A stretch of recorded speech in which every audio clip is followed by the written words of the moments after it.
สวัสดีครับผมอธิชาติชุมนานนท์นะครับขอเชิญในโครงการนี้เนี่ยเราสามารถร่วมบุญได้ด้วยการนั่งสมาธิสวดมนต์ที่บ้านวันละ15 นาทีหรือแม้แต่กระทั่งทำสมาธิก่อนนอนสวดมนต์ก่อนนอนหรือเข้าร่วมกับกิจกรรมของทางโครงการผ่านสื่อสังคมออนไลน์เช่น Facebook แล้วก็ YouTube นะครับโดยที่มีวัดที่เข้าร่วมโครงการทั้งหมด15แห่งทั่วประเทศนะครับภาคกลางนะครับวัดมหาธาตุนะครับภาคเหนือวัดพระสิงห์วรมหาวิหารและวัดพระธาตุสีจอมทองวรวิหารวัดพระธาตุช่อแห่วัดบ่อแต้ภาคตะวันออกวัดวังสมบูรณ์ภาคตะวันออกเฉียงเหนือวัดหนองไม้ไผ่วัดอัมพวันสุทธาวาสวัดป่าปุ่มจานวัดดอนชีวัดหนองเป็ดภาคใต้วัดสวนวางวัดหน้าพระบรมธาตุวัดหัวถนนวัดสุนทรนิวาสเริ่มตั้งแต่วันที่ 8 สิงหาคมนี้ถึงวันที่ 21 ตุลาคมนี้นะครับขอเชิญทุกท่านมาร่วมสะสมบุญบารมีด้วยกันสร้างความดีถึงแม้ช่วงนี้จะเป็นช่วงกักตัวนะครับช่วงที่เราไม่สามารถพบเจอกันได้แต่เรายังสามารถสวดมนต์ทำบุญทำกุศลได้ด้วยตัวของเราเองนะครับจากที่บ้านก็ได้ผ่านสื่อสังคมออนไลน์ของที่วัดก็ได้ขอให้ทุกคนร่วมอนุโมทนาบุญในครั้งนี้ร่วมกันนะครับ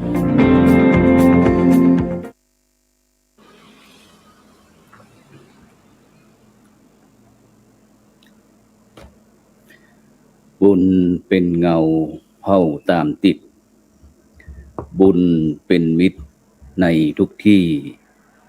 คอยช่วยเหลือเอื้ออารี ห่างลาคีปลอดโผยไพรบุญพิทักษ์บุญรักษาบุญนำพาพบให้สุขใสแม้ชีพลับดับล่วงไปบุญส่งให้สุขสวัสดี ขอกราบขอธรรมสวัสดีกับบรรดาท่านผู้ฟังแล้วก็ท่านผู้ชมทุกท่านนะที่กำลังติดตามช่องธรรมะเป็นทีมกลุ่มพระสงฆ์อุบาสกอุบาสิการ่วมกันเผยแผ่ธรรมะออนไลน์ไลฟ์สดทาง Facebook โสพลปริยัติแล้วก็สถานีวิทยุเครือข่ายคลื่นสีขาวคลื่น 104.50 เมกะเฮิรตซ์ซึ่งตั้งอยู่ที่วัดฝายหินตำบลสุเทพอำเภอเมืองจังหวัดเชียงใหม่ซึ่งก็เป็นประจำทุกวันพระวันธรรมสวนะวันแห่งการฟังธรรมตั้งแต่เวลา 9 โมงเช้าเป็นต้นไปจนถึงเวลาประมาณ 11 นาฬิกาซึ่งบรรดาท่านผู้ฟังก็สามารถรับชมทางช่องธรรมะเป็นทีมแล้วก็ยังสถานีFM ขึ้น 104.50 เมกะเฮิรตซ์นอกจากนั้นท่านทั้งหลายก็ยังสามารถรับชมทางเฟซทำเป็นทีมนะครับเฟซ IDTO พระพุทธศาสนาสากลโลกหรือว่าจะวันนี้ไม่ค่อยว่างก็อาจจะไปเยี่ยมชมติดตามตอนหลังก็ไปที่ทาง YouTube ซึ่งบรรดาท่านผู้ฟังก็อย่าลืมกดติดตามกดไลค์กดแชร์เพื่อที่จะได้รับชมรายการคลิปใหม่ๆเพราะว่ารายการอยู่บ้านสร้างบุญออนไลน์ตลอดพรรษาไลฟ์สดทาง Facebook แล้วก็สถานียุคเครือข่ายขึ้นสีขาว FM ขึ้น 104.50 เมกะเฮิรตซ์นั้นก็เริ่มโครงการก็ตั้งแต่วันที่ 8 สิงหาคมเป็นต้นมาซึ่งก็จะสิ้นสุดโครงการในวันที่ 21 ตุลาคมฉะนั้น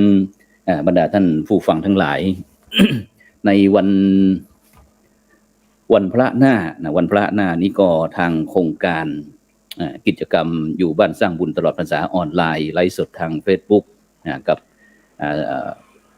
เครือข่ายทั้ง15จังหวัดทั่วไทยก็จะมีการจัดกิจกรรมที่จะเป็นมหกรรมเกี่ยวกับสร้างบุญตลอดพรรษาออนไลน์นี่ก็จะ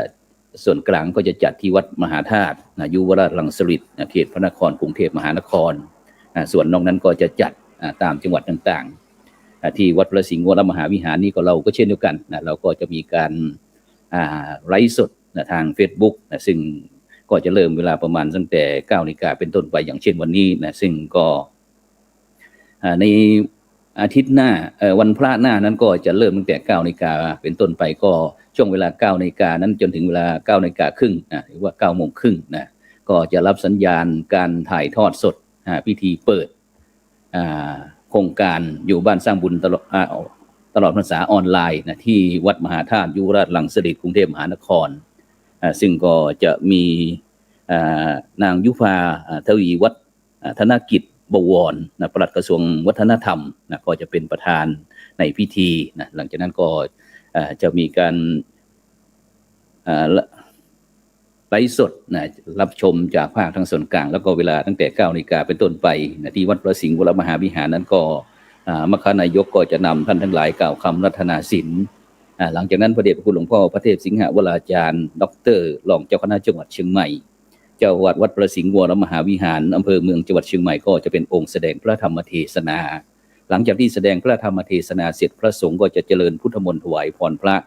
หลังจากนั้นมคณายกก็จะนำท่านทั้งหลายกล่าวคำถวายภัตตาหารแล้วก็ทายธรรมพระสงฆ์ให้พรหลังจากนั้นเวลาประมาณ10 นาฬิกา 30 นาทีเป็นต้นไปก็จะเป็นการแสดงศิลปะพื้นเมืองซึ่งเมืองเหนือของเรานี่ก็ต้องที่เด่นชัดจริงก็คงจะเป็นเรื่องการซอแบบพื้นบ้านล้านนาซึ่งก็ได้รับความร่วมมือจากแม่ครูบัวซอนเมืองพร้าวศิลปินแห่งชาติล้านนาของเชียงใหม่ของเราแล้วก็มีพ่อครูจันตาพ่อครูเลวัตพร้อมทั้งคณะลูกๆหลานที่จะสืบสานอนุรักษ์จารีตประเพณีพื้นบ้านล้านนาของเราก็จะมาแสดงผ่านการไลฟ์สดเช่นเดียวกันซึ่งการที่พ่อครูแม่ครูที่จะออกไลฟ์สดนั้นก็จะอยู่แต่ละท่านก็จะอยู่บ้านของตนเองแต่ก็จะไลฟ์เข้ามาส่วนกลางเพื่อที่เราจะได้แสดงเอกลักษณ์อัตลักษณ์ของเชียงใหม่ของเราผ่านการเป็นซอซึ่งเป็นศิลปะพื้นบ้านล้านนาของเราที่ท่านทั้งหลายก็คงจะได้รู้จักอีกครั้งหนึ่งฉะนั้นก็วันพระหน้าวันที่6วันที่14เดือนตุลาคมปีพุทธศักราช2564และขึ้น8ค่ำเดือน10ใต้เดือน12เหนือก็จะมีกิจกรรมโครงการอยู่บ้านสร้างบุญตลอดพรรษาออนไลน์ไลฟ์สดซึ่งก็จะมีการแสดงศิลปะพื้นบ้านล้านนาซึ่งของแต่ละภาคก็จะมีการแสดงด้วยฉะนั้นก็บรรดาท่านผู้ฟังท่านผู้ชมก็ติดตามรับฟังรับชมกันไลฟ์สดเพื่อที่จะได้ช่วยกันสืบสานอนุรักษ์จารีตประเพณีของแต่ละภาคผ่านพิธีกรรมทางพระพุทธศาสนาของเราซึ่งวันนั้นแม่ครูบัวซอนพร้อมทั้งพ่อครูจันตาพ่อครูเลวัตก็คงจะได้ใช้พรรณนาโวหารผ่านทางการซอเพื่อที่จะให้บรรดาลูกหลานคนไทยของเราเนี่ยได้รู้จักว่าพื้นบ้านล้านนาของเราก็มีศิลปินอะไรต่างๆที่จะสืบสานอนุรักษ์จารีตประเพณีกันแต่บรรพชนจนถึงปัจจุบันฉะนั้นบรรดาท่านผู้ฟังทั้งหลายเมื่อกี้ได้ขึ้นบอกว่าบุญเป็นเงาเฝ้าตามติดบุญเป็นมิตรในทุกที่คอยช่วยเหลือเอื้ออารีห่างลาคีปลอดโผยภัยบุญพิทักษ์บุญรักษาบุญนำพาให้พบสุขใสแม้ชีพลับดับล่วงไปบุญส่งให้พวกเราสุขสวัสดีเพราะฉะนั้นเนี่ยบรรดาท่านผู้ฟังทั้งหลายบุญเนี่ยนะเป็นชื่อของความดีบุญเป็นชื่อของความสุขซึ่งถ้าเราได้ทำบุญเป็นนิจก็เป็นนิจคือตรงนี้คือเป็นประจำเพราะบุญเป็นที่พึ่งของสรรพสัตว์ทั้งหลายเพราะว่าบุญนี่เปรียบเหมือนเงาที่จะตามบุคคลไปทุกหนทุกแห่งฉะนั้นเราจึงต้องทำบุญกันใครอยู่เย็นอยู่สุขเย็นใจก็เพราะว่าบุญของเขาไม่เจ็บไม่ไข้แข็งแรงบุญของเขาบุญมีอานิสงส์สำคัญก็คืออย่างบอกว่ายามบุญมาวาสนาช่วยที่ป่วยก็หายที่ไหนก็รักถ้าบุญไม่มาวาสนาไม่ช่วยที่ป่วยก็หนักที่รักก็หายเพราะฉะนั้นบรรดาท่านผู้ฟังทั้งหลายเมื่อวานนี้ก็ได้มีโอกาสได้ไปร่วมได้ไปสวดพระพุทธมนต์มาติกาให้กับแม่ครูประคองซึ่งถือว่าเป็นแพทย์หญิงซึ่งเป็นอาจารย์ใหญ่ที่โรงพยาบาลมหาราชนครเชียงใหม่ซึ่งก็เมื่อวานนี้กับท่านอาจารย์พระครูอิตติปริยัตินิเวศเลขานุการเจ้าคณะจังหวัดลำพูนก็บอกว่าพอดีญาติได้เสียก็อยากเพราะว่าในช่วงนี้สถานการณ์โรคระบา โควิดก็ไม่ค่อยสะดวกในการที่จะจัดพิธีกรรมอะไรต่างๆเกี่ยวกับงานศพในทางพุทธศาสนาก็มีการประกอบพิธีที่ห้องอาจารย์ใหญ่นะในวันนี้ก็ได้ไปเป็นคณะสงฆ์เป็นประธานคณะสงฆ์ในการสวดมาติกาเมื่อวานนะก็เป็นกำลังใจเพราะว่าปัจจุบันนี้ในกิจกรรมต่างๆในทางพุทธศาสนาเกี่ยวกับงานทั้งงานบุญงานมงคลงานว่ามงคลต่างๆก็ไม่ค่อยสะดวกเท่าไหร่นะฉะนั้นก็เมื่อวานนี้แพทย์หญิงประคองวิทยาไสยนะท่านก็อายุ80กว่านะซึ่งทางครอบครัวทั้งลูกหลานก็ได้มอบร่างให้เป็นอาจารย์ใหญ่นะฉะนั้นก็ขออนุโมทนาขอบคุณกับทุกท่านที่ไปร่วมเพราะฉะนั้นบรรดาท่านผู้ฟังทั้งหลายนะอย่างที่ได้คุยกันบอกว่าวันพระหน้านะวันธรรมสวนะวันแห่งการฟังธรรมนะเชียงใหม่ของเรานะก็จะมีที่วัดพระธาตุศรีจอมทองอีกที่หนึ่งนะแล้วก็ภาคเหนือของเราก็ที่จังหวัดแพร่วัดพระธาตุช่อแฮนะแล้วก็ที่จังหวัดพิจิตรอีกที่นึงคือวัดบ่อแต้นะอำเภอวังทรายพูนจังหวัดพิจิตรนะก็จะร่วมโครงการนี้เช่นเดียวกันเพราะฉะนั้นบรรดาท่านผู้ฟังทั้งหลายในการที่พวกเราได้มาร่วมกันทำบุญตลอดพรรษาออนไลน์ไลฟ์สดทาง Facebook ก็ถือว่าเป็นอีกช่องทางหนึ่งที่เราท่านทั้งหลายก็นอกจากที่จะไม่ค่อยสะดวกบางท่านบางคนก็ไม่สะดวกในการที่จะเดินทางไปวัดก็มาร่วมกับรายการของเราเพราะฉะนั้นคนเราทุกคนเกิดมาหนีไม่พ้นเรื่องความทุกข์แน่นอนไม่ว่าจะเป็นใครไม่มีข้อยกเว้นซึ่งเหตุการณ์ร้ายๆที่เกิดขึ้นกับเราหรือว่าคนใกล้ตัวเนี่ยบรรดาท่านผู้ฟังทั้งหลายไม่ว่าจะเป็นญาติมิตรซึ่งถ้าเราไม่ได้เตรียมทำใจรับเหตุการณ์เหล่านั้นนะความทุกข์ความโศกต่างๆนั้นก็จะเข้ามาครอบงำซึ่งทางพระพุทธศาสนาก็บอกแล้วบอกว่าไม่ควรประมาทฉะนั้นพวกเราก็ไม่ควรที่จะประมาทควรเตรียมตัวเตรียมใจเผชิญกับเหตุการณ์ร้ายๆต่างๆซึ่งจะเกิดขึ้นโดยเฉพาะในช่วงนี้บรรดาท่านผู้ฟังทั้งหลายในประเทศไทยของเราก็ได้รับผลกระทบต่างๆที่ไม่ว่าจะเป็นทางจังหวัดกรุงเทพมหานครซึ่งก็ฉะนั้นสิ่งเหล่านี้พวกเราก็ไม่สามารถที่จะหลีกจากภัยธรรมชาติได้นะเพราะว่ามนุษย์ก็เป็นส่วนหนึ่งของธรรมชาติซึ่งมนุษย์นั้นก็อาจจะดำเนินชีวิตโดยความประมาทโดยการใช้ทรัพยากรธรรมชาติอะไรต่างๆโดยไม่บรรยางก็เลยทำให้ธรรมชาติกลับมาสะท้อนให้เราได้รับผลต่างๆเพราะฉะนั้นเนี่ยบรรดาท่านผู้ฟังทั้งหลาย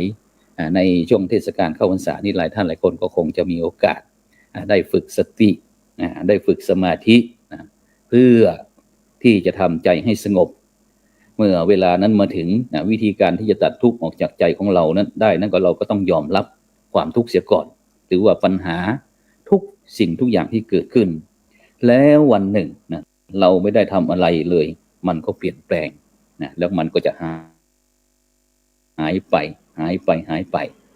แต่ที่สำคัญก็คือไม่มีอะไรที่แก้ไม่ได้ซึ่งทางพระพุทธศาสนาของเขาก็คือเรื่องความสงบความร่มเย็นมีปัญญาในการที่จะแก้ปัญหามีสติในการที่จะดำเนินชีวิตไม่ใช่สุขแบบทางโลกคือจะต้องมีเงินทองเยอะๆมีคนมาลุมรักยกย่องหรือว่าได้รับอะไรถูกใจไปหมดซึ่งเราก็จะเข้าถึงความสุขในทางพุทธศาสนาได้นะจะต้องรู้ว่าพระพุทธศาสนาเนี่ยสอนอะไรพุทธศาสนาสอนก็คือเรื่องหัดปลงหัดวางไม่ให้ไปยึดมั่นถือมั่นไม่ผูกใจโกรธเครียดแค้นให้มองในแง่ดีทำจิตใจของเราให้ดีหัดภาวนาปฏิบัติธรรมเพื่อที่จะยกจิตใจเราให้ดีฉะนั้นเนี่ยบรรดาท่านผู้ฟังทั้งหลายโดยเฉพาะในปัจจุบันเนี่ยในสังคมโลกก็มักจะนึกถึงพระพุทธศาสนา หลายหลายประเทศนะไม่ว่าจะทางเป็นแถวยุโรปนะที่เขาพยายามนะที่จะเข้ามาเรียนรู้ในทางพระพุทธศาสนานะเพราะฉะนั้นเขาถึงบอกว่ามีค่าตั้งหน้าทำดีมีคุณมองโลกด้านร้ายกลายกลับใจรับแต่เรื่องเคืองคุณเนยนายเลิกล้างทางบุญชีพปุ่นแท้แน่เอ่ยฉะนั้นเนี่ยบรรดาท่านผู้ฟังทั้งหลายนะในปัจจุบันนี้ถ้าเราได้ติดตามในข่าวทางโซเชียลอะไรต่างๆเราก็จะเห็นว่าทำไมเหมือนกับว่าบ้านเมืองประเทศชาติของเราทำไมมันมีแต่ความอยู่ร้อนนอนทุกข์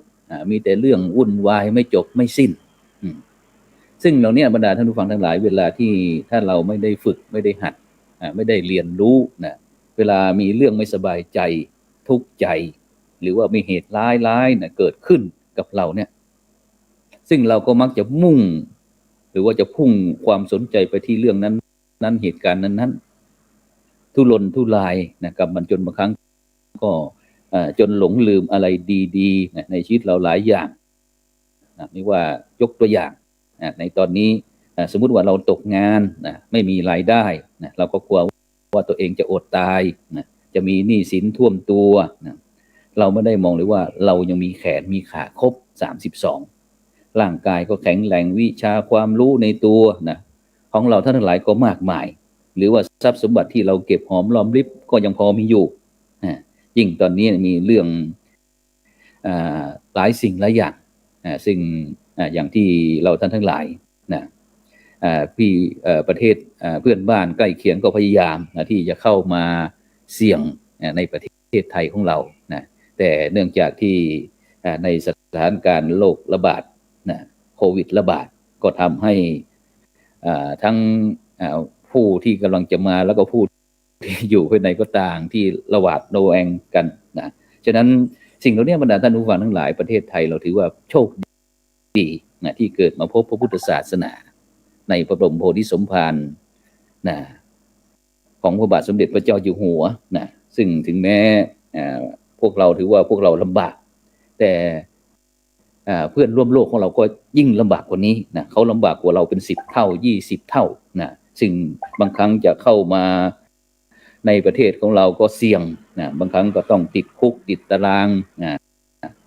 ถูกลอยเรือลอยแพอยู่ในทะเลนะอาหารการกินก็ไม่ค่อยจะมีนะซึ่งจะไปทางไหนเขาก็ไล่นะคนเหล่านี้เขาก็ยังมีชีวิตอยู่ได้นะต่อสู้ดิ้นรนเพื่อที่เอาตัวรอดนะซึ่งเราท่านทั้งหลายที่อยู่ในประเทศไทยก็ยังดีกว่าตั้งมากมายนะซึ่งตรงเนี้ยอยากจะเป็นกำลังใจให้กับบรรดาท่านผู้ฟังทุกท่านนะฉะนั้นก็ในขณะนี้บรรดาท่านผู้ฟังก็กำลังติดตามรายการอยู่บ้านสร้างบุญตลอดพรรษาออนไลน์นะไลฟ์สดทาง Facebook นะทางช่องทำเป็นทีมนะแล้วก็สถานี 4.50 นะเมกะเฮิรตซ์นะซึ่งตั้งอยู่ที่วัดฝายหินนะตำบลสุวิหารนั้นก็ตั้งแต่เช้านะตั้งแต่ภาคเช้าก็ตั้งแต่ประมาณ 5:30 นะพระเดชคุณหลวงพ่อพระเทพสิงหาวราจารย์ด็อกเตอร์นะเจ้าอาวาสวัดพระสิงห์วรมหาวิหารก็ได้นำคณะสงฆ์สามเณรทำวัดตั้งแต่เช้าแล้วเวลา 7 โมงเช้าก็มีการทำบุญตักบาตรแล้วก็เวลา 9 นาฬิกาเป็นต้นไปนะก็จะมีการไหว้พระสมาทานศีลนะแล้วก็ฟังพระธรรมเทศนาแล้วก็มีการถวายพระทหารเพลแก่บรรดาลูกพระลูกเนรดังนั้นก็วันนี้บรรดาท่านผู้ฟังที่กำลังเข้ามาทางช่องธรรมะเป็นทีมหรือว่าฟังทางคลื่น 104.50 เมกะเฮิรตซ์ของเราก็เตรียมตัวที่จะได้ทำบุญนะทำบุญทำกุศลนะเพื่อที่จะเป็นการที่จะดำเนินชีวิตนะด้วยความไม่ประมาทเพราะฉะนั้นเนี่ยบรรดาท่านผู้ฟังทั้งหลายชีวิตนะก็คือการเรียนรู้นะ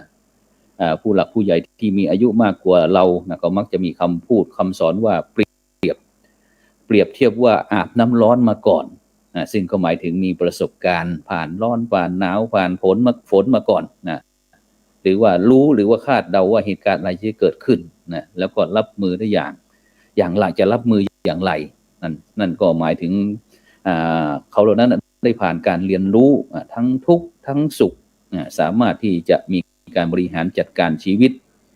ซึ่งเหตุการณ์ต่างๆที่เกิดขึ้นนั้นได้เป็นดีอย่างดีฉะนั้นการดำเนินชีวิตด้วยความไม่ประมาทด้วยความรอบคอบซึ่งถ้าพวกเรานำมาใช้ในการดำเนินชีวิตเหตุการณ์ต่างๆที่เกิดขึ้นกับเราหรือกับคนใกล้ตัวรอบตัวที่เราได้พบได้เจอไม่ว่าจะดีไม่ว่าจะร้ายถ้าเรามีจิตใจที่ละเอียดเรามีจิตใจที่ละเอียดอ่อนเฝ้าสังเกตเราก็จะพบว่าเหตุการณ์ทุกเหตุการณ์นั้นจะทำให้เราสะเทือนใจเกิดความทุกข์แล้วก็ฉะนั้นเนี่ยอยากจะให้บรรดาท่านผู้ฟังทั้งหลายคิดว่าสิ่งที่มันเกิดขึ้นเนี่ยมันเป็นบทเรียนของเราเป็นบทเรียนของเราซึ่งเราเรียนรู้ได้ก็ไม่มีวันจบไม่ว่าตั้งแต่เกิดจนถึง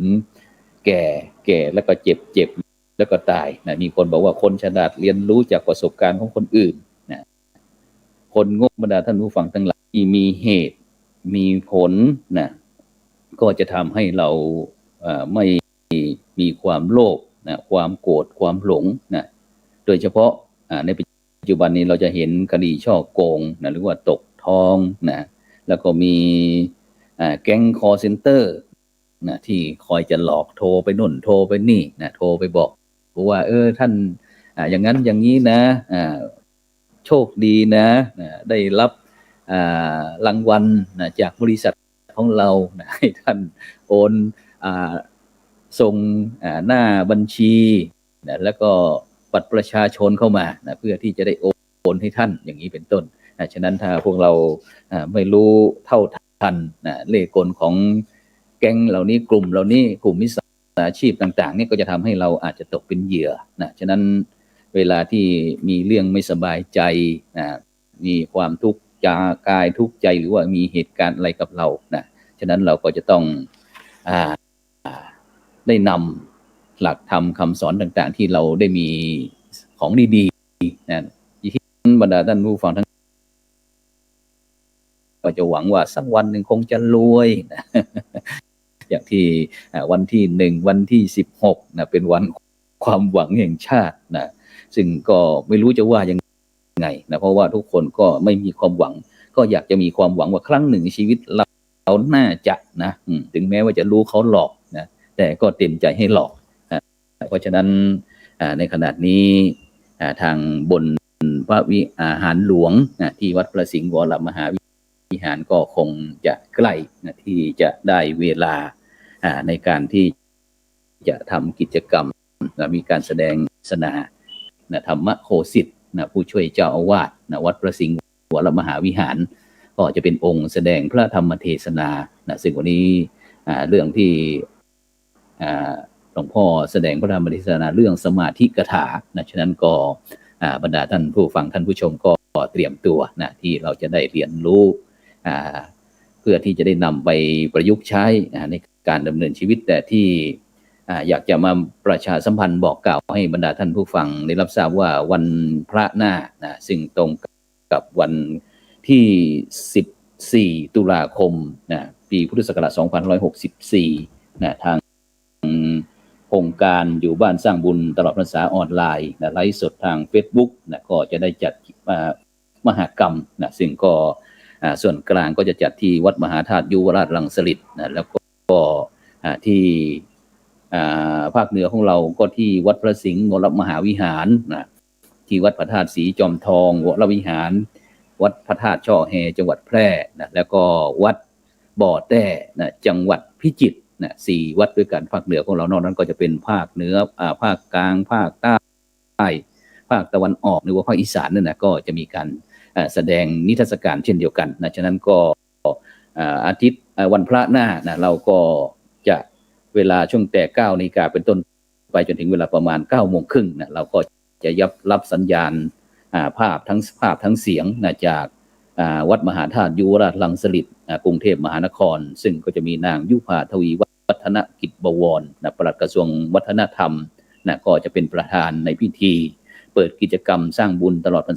ษ ษาออนไลน์ที่วัดมหาธาตุยุวราชรังสิตนะฉะนั้นเวลาประมาณตั้งแต่9 นาฬิกาเป็นต้นไปนะที่วัดพระสิงห์วรมหาวิหารของเรานั้นก็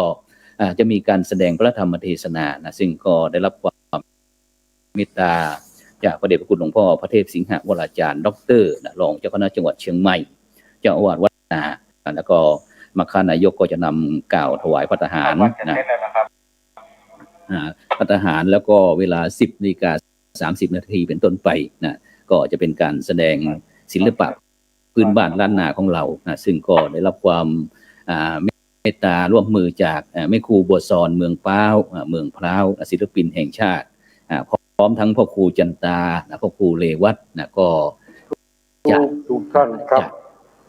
นำท่านทั้งหลายวันนี้วัดพระสิงห์วรมหาวิหารการนี้เราก็คณะสงฆ์จังหวัดขึ้นไปที่บนพระวิหารหลวงศาสนาต่อไปกระทรวงวัฒนธรรมขอเชิญพุทธศาสนิกชนร่วมงานมหกรรมอยู่บ้านสร้างบุญตลอดพรรษา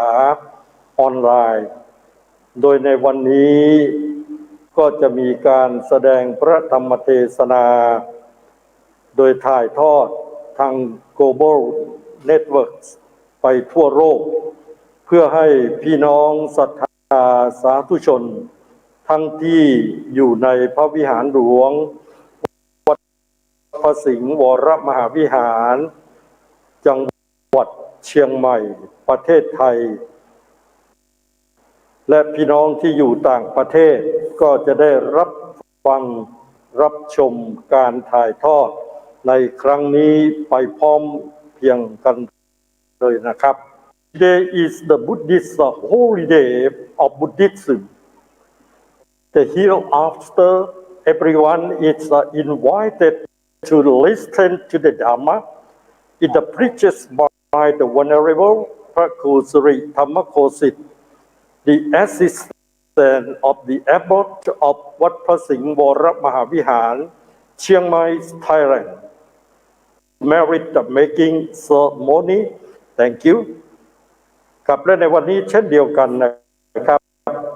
คุณอัฏนพก่อเจริญชัยท่านมีจิตศรัทธาที่จะรับเป็นเจ้าภาพในการถวายภัตตาหารเพลแด่พระภิกษุสงฆ์สามเณรณวัดพระสิงห์วรมหาวิหารเพื่ออุทิศส่วนกุศลแด่บรรพชนครอบครัวก่อเจริญชัยที่ล่วงรับดับสังขารไปแล้วตลอดจนญาติสนิทมิตรสหายผู้มีอุปการะคุณเนื่องในโอกาสวันนี้ทางภาคกลางถือว่าเป็นวันศาสตร์ไทยคุณอัฏนพก่อเจริญชัยพร้อมด้วยครอบครัวได้กราบนิมนต์พระสงฆ์จำนวน8 รูปได้มาสวดมาติกาบังสุกุลและแสดงพระธรรมเทศนาตามลำดับต่อไปนะครับและโอกาสนี้ขอเชิญคุณอัฏนพทูปบูชาพระรัตนตรัยคุณอัฏนพมาเพื่อก่อน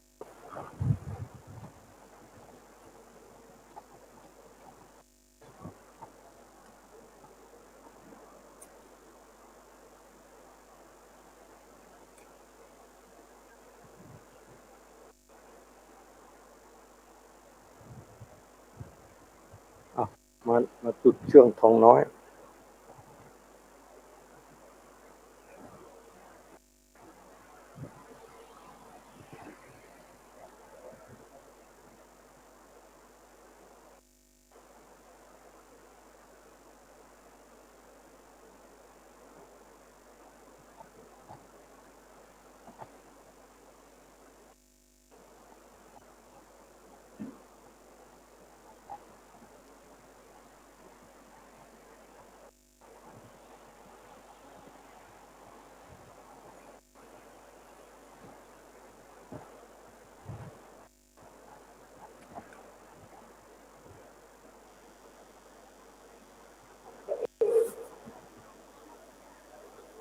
มะยังพันเตเว วิสุงวิสุงรักขณทายาติสรเนนะสหปัญจศีรานิยาจามาทุติยมปิมายังพันเตวิสุงวิสุงรักขณทายาติสรเนนะสหปัญจศีรานิยาจามาต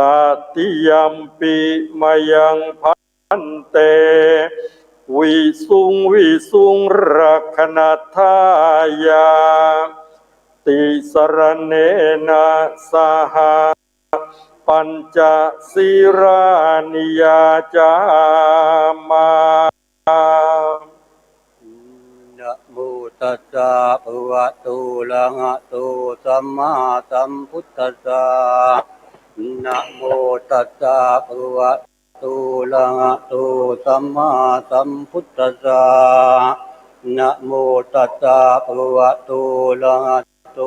สัมมาสัมพุทธัสสะนะโมตัสสะภะคะวะโตอะระหะโต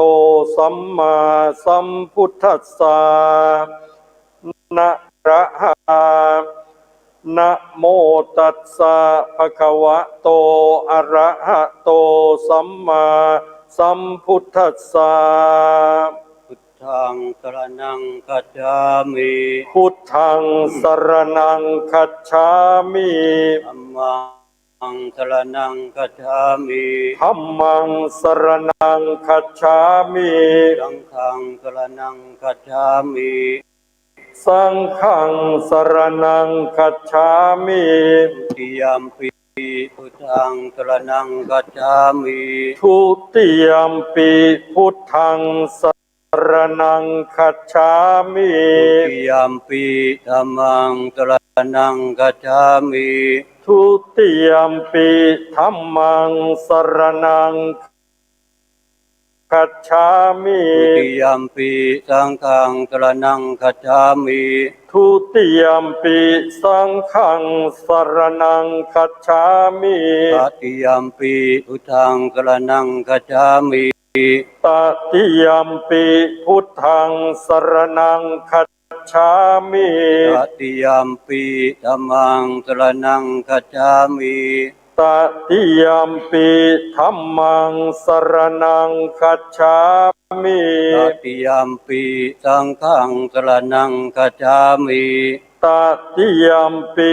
สังฆังสรณังคัจฉามิติสรณะคัมนังนิทิตังอามะพันเตปานาติปาตาเวระมณีสิกขาปะทังสมาธิยามิปานาติปาตาเวระมณีสิกขาปะทังสมาธิยามิอทินนาทานาเวระมณีสิกขาปะทังสมาธิยามิอทินนาทานาเวระมณีสิกขาปะทังสมาธิยามิกาเมสุมิชาจาลาเวระมณีสิกขาปะทังสมาธิยามิกาเมสุมิชาจาราเวระมณีสิกขาปะทังสมาธิยามิมุสาวาทาเวระมณีสิกขาปะทังสมาธิยามิมุสาวาทาเวระมณีสิกขาปะทังสมาธิยามิสุราเมรยะมัชฌะปมาทฐานาเวระมณีสิกขาปะทังสมาธิยามิสุราเม ระยะมัชฌปมาทฐานาเวระมณีสิกขาปะทังสมาธิยามิ อิมานิปัญจสุขติงโภคสัมปทา สาธุ สีเลนะนิพุติงยันติตัตมาสีลังวิโสทะเย สาธุ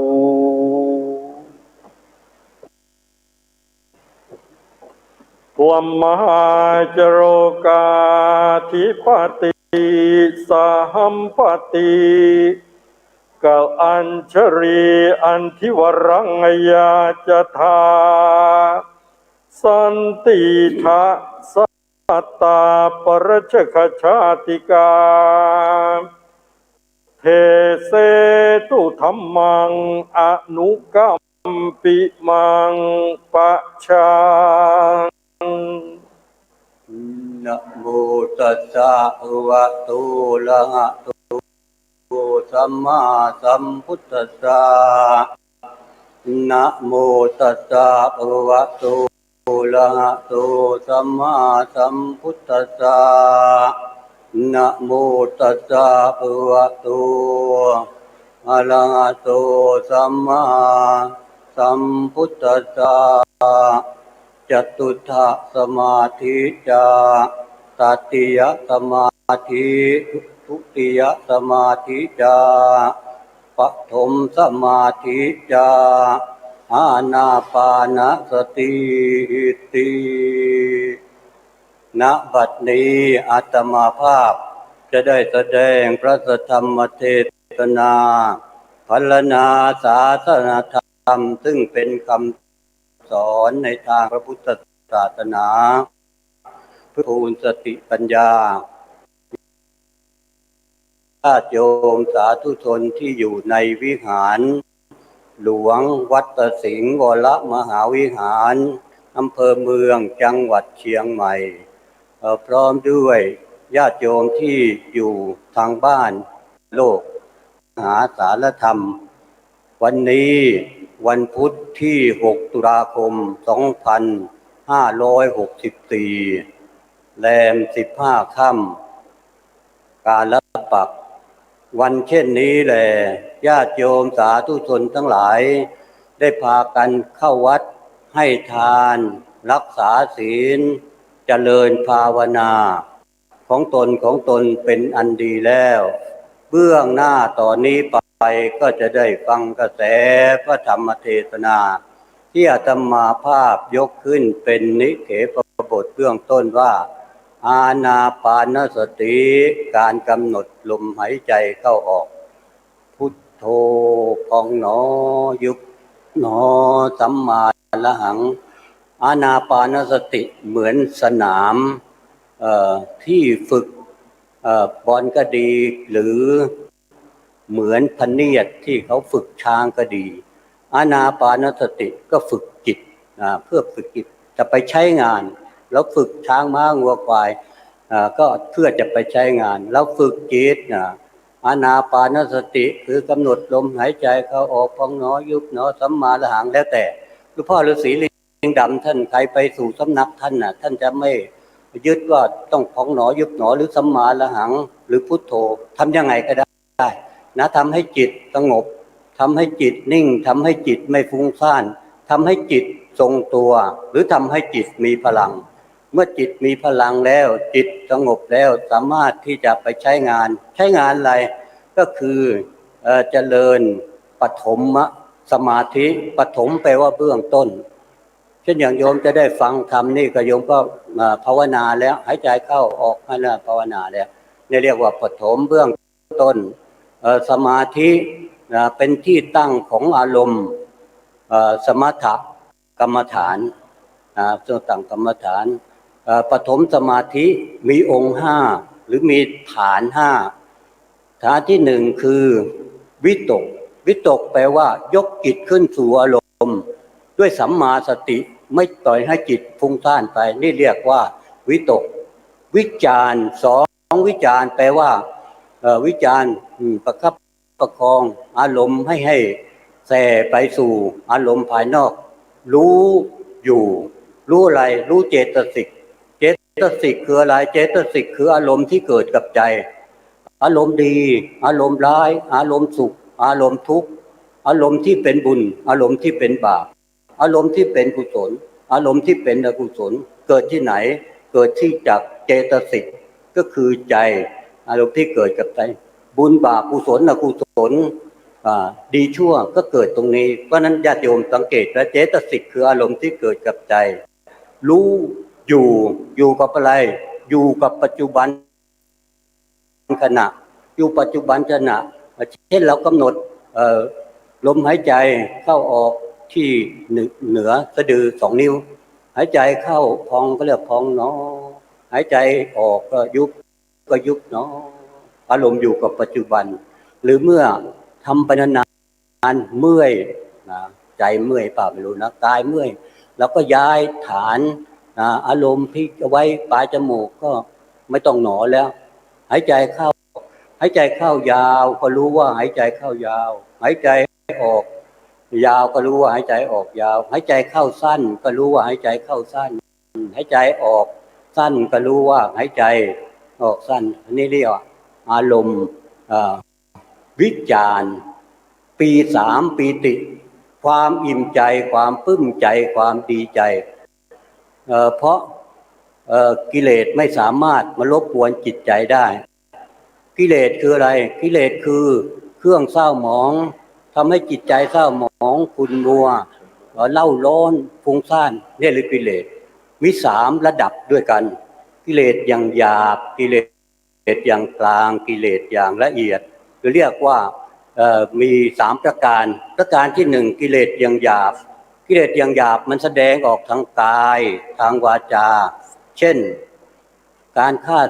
สัตว์ไม่เอามนุษย์ด้วยการฆ่าสัตว์การเบียดเบียนสัตว์การทรมานสัตว์2การลักทรัพย์ทั้งต่อหน้าและรับหลังทั้งที่รับและที่แจ้ง3ประพฤติผิดในกามล่วงล้ำก้ำเกินคู่ครองของผู้อื่น4การพูดเท็จการพูดต่อเตียดการพูดคำหยาบที่5การดื่มของเมาที่เรียกว่ากิเลสอย่างหยาบเรียกย่อๆว่าวีติกมกิเลสกิเลสอย่างหยาบต้องกำจัดด้วยศีลกำจัดด้วยศีลก็ต้องมีเมตตาเป็นปัจจัยเมตตาเป็นปัจจัยคนถ้ามีศีลมีเมตตาก็แล้วเราจะไปฆ่าสัตว์เบียดมีเมตตาแล้วจะไปล่ำละล่วงเกิดคู่ครองก็ได้ไหมสงสารเขาจะเสียชื่อเสียงที่นี้เรามีศีลมีเมตตาแล้วเราจะโกหกพกลมกับคนที่เรารักได้ไหมไม่ได้แล้วมีศีลมีเมตตาแล้วเราจะดึงเครื่องดองของเมาได้ไหมไม่ได้สงสารตัวเองสงสารครอบครัวและสงสารวงตระกูลนี่เรียกว่ากิเลสอย่างหยาบกิเลสอย่างกลางกิเลสอย่างกลางมันแสดงออกทางจิตใจหรือทางเจตสิกที่กล่าวมาแล้วข้างต้นแสดงออกทางเจตสิกเช่นโลกธรรมมันครอบงำตับโลกเรียกว่าโลกธรรมมีลาภเสื่อมลาภมียศเสื่อมยศนินทาสรรเสริญมีลาภดีไหมดีถ้าสำคัญตนว่ามีลาภไม่ดีแล้วมียศดีไหมดีสำคัญว่ามียศไม่ดีแล้วเช่นเลิศกว่าเขาสำคัญว่าเลิศกว่าเขาเลิศกว่าเขาสำคัญว่าเสมอเขาเลิศกว่าเขาสำคัญว่าเร็วกว่าเขาเสมอเขาสำคัญว่าเลิศกว่าเขาเสมอเขาสำคัญว่าเสมอเขาเสมอเขาสำคัญว่าเร็วกว่าเขา3เร็วกว่าเขาสำคัญว่าเลิศกว่าเขาเร็วกว่าเขาสำคัญว่าเสมอเขาเร็วกว่าเขาสำคัญว่าเสมอเขานี่ว่าเป็นมลทินแปลว่าเครื่องเศร้าหมองอีกประการหนึ่งก็คือนิวรธรรมทำมันกั้นจิตไม่บรรลุความดีเรียกว่านิวรธรรมกามฉันทะความพอใจรักใคร่ในกามมีรูปเสียงกลิ่นรสเป็นต้น2พยาบาทผู้อื่นคิดอาฆาตมาตร้ายผู้อื่น3การง่วงเหงาหางนอนเรียกว่าถินมิทะอุทธัจจะกุกุจจะความฟุ้งซ่านต่างๆหรือวิจิกิจฉาความลังเลสงสัยชนิดเป็นต้นนิวรธรรมทำมันกั้นจิตไม่บรรลุความดีเรียกว่าปริยุทธานกิเลส กิเลสอย่างกลางกิเลสอย่างกลางต้องกำจัดด้วยสมาธิหรือสมถะก็คือกิเลสอย่างละเอียดที่นอนเนื่องอยู่ในสันดานของสัตว์นะก็คือความโลภความโกรธความหลงรากฝอยของมันก็คือกามราคะปฏิฆะทิฏฐิวิจิกิจฉามานะสภาวะราคะและก็อวิชชานี่เรียกว่ากิเลสอย่างละเอียดหรือเรียกว่าอนุสัยกิเลสต้องกำจัดด้วยปัญญาคือวิปัสสนากรรมฐานหรือวิปัสสนาญาณความรู้แจ้งนะการเข้าถึงสมาธินะสมาธิปฐมสมาธิเนี่ยนะเรียกว่าคณิกะสมาธิเล็กน้อยสมาธิเล็กน้อยสมมติว่าเราได้สมาธิเนี่ย 100% นะได้ 25% นะ 25% 2ทุติยสมาธินะละวิตกวิจารแล้วแต่ปีติสุขเอกกตาตติยสมาธิละปีติสุขเอกกตาเหลือแต่สุขเอกกตาจตุตสมาธินะละสุขเอกตาเหลืออุเบกขาเอกตาอุเบกขาแปลว่าความวางเฉยหรือจ้องดูเอกตาแปลว่าหนึ่งหรือทำจิตให้ทรงตัวอยู่การเข้าถึงจตุสมาธิเนี่ยถ้าจิตเราทรงตัวเราก็เข้าได้นะเข้าได้แม้แต่นะสมณะชีพราหมณ์หรือสีชีไพรเพิ่นก็เข้าได้อยู่เข้าถึงแล้วถ้าละสังขารแล้วไปไหนไปเกิดบนเทวโลกนู่นหรือบนเกิดเทวะพรหมโลกนู่นไปเกิดบนสวรรค์เทวโลกพรหมโลกก็ยังตกอยู่ในวัฏฏะแปลว่าบนเดี๋ยวก็จะต้องลงมาอีกหมดบุญหมดกรรมแล้วก็ลงมาอีกมาเกิดเป็นเปรตสุรกายสูงขึ้นมาอีกหน่อยก็คือเดรัจฉานสูงขึ้นไปหน่อยก็เกิดเป็นมนุษย์ก็ต้องเกิดอีกนะแม้แต่เจ้าชายสิทธัตถะอยู่ในสำนักอาราลดาบทนะก็ได้อารมณ์จตุตสมาธินี่จิตว่างเหมือนท้องฟ้าที่ว่างจากเมฆหมอกควันจิตว่างพระองค์ออกจากสมาธินะกิเลสมันก็ลุ่มเล่าขึ้นมาอีกไม่ใช่ทางพ้นทุกข์พระองค์ก็แสวงหาความพ้นทุกข์คือแสวงหาสัจจะแสวงหาโมกข์ธรรมสัจจะอยู่ที่ไหนแล้วก็อยู่ที่กายสังขารวจีสังขารมโนสังขารหรือกว้างศอกยาววานพ้นทุกข์สี่มีทุกข์สมุทัยนิโรธมรรคนะได้พ้นทุกข์เป็นพระอรหันต์สัมมาสัมพุทธเจ้านะได้เป็นอรหันต์เพราะฉะนั้นเมื่อเราเข้าถึงจตุตสมาธิเนี่ยนะจะเป็นชั่วโมง2 ชั่วโมงนะออกมาถอยออกมาเราเข้าถึงสมมุติว่า 100% ถอยออกมา 70% เหลือ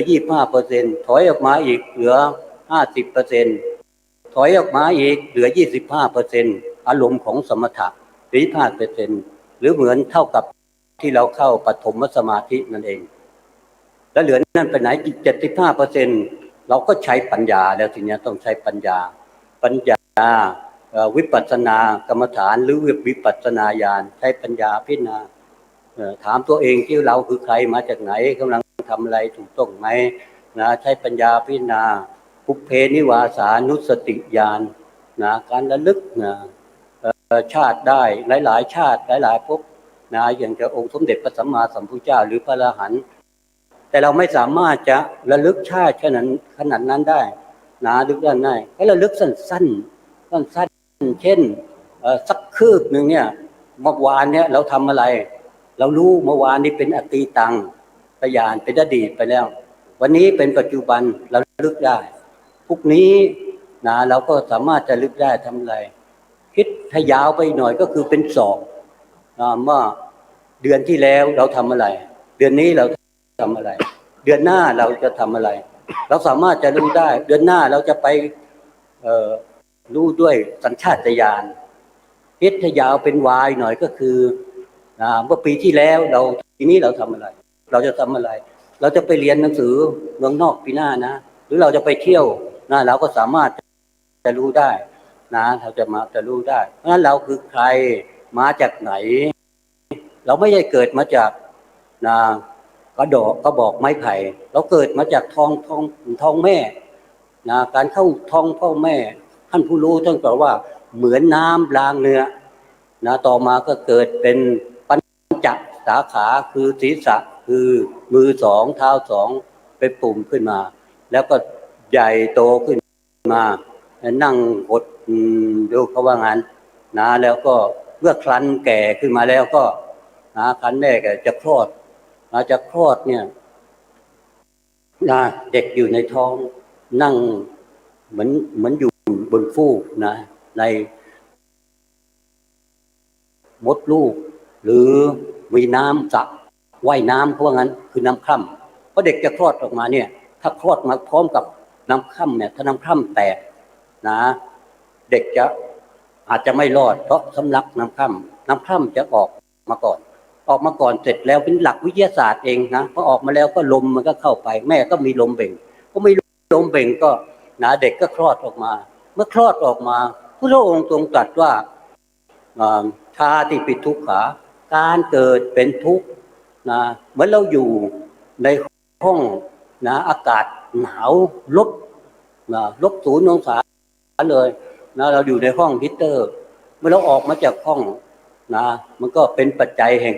ความสุขหรือความทุกข์มันก็ทุกข์หรืออากาศร้อนมากนะ40-50 องศาเลยนะเราอยู่ในห้องแอร์แล้วออกมามันก็นะเป็นปัจจัยแห่งความทุกข์เพราะเด็ก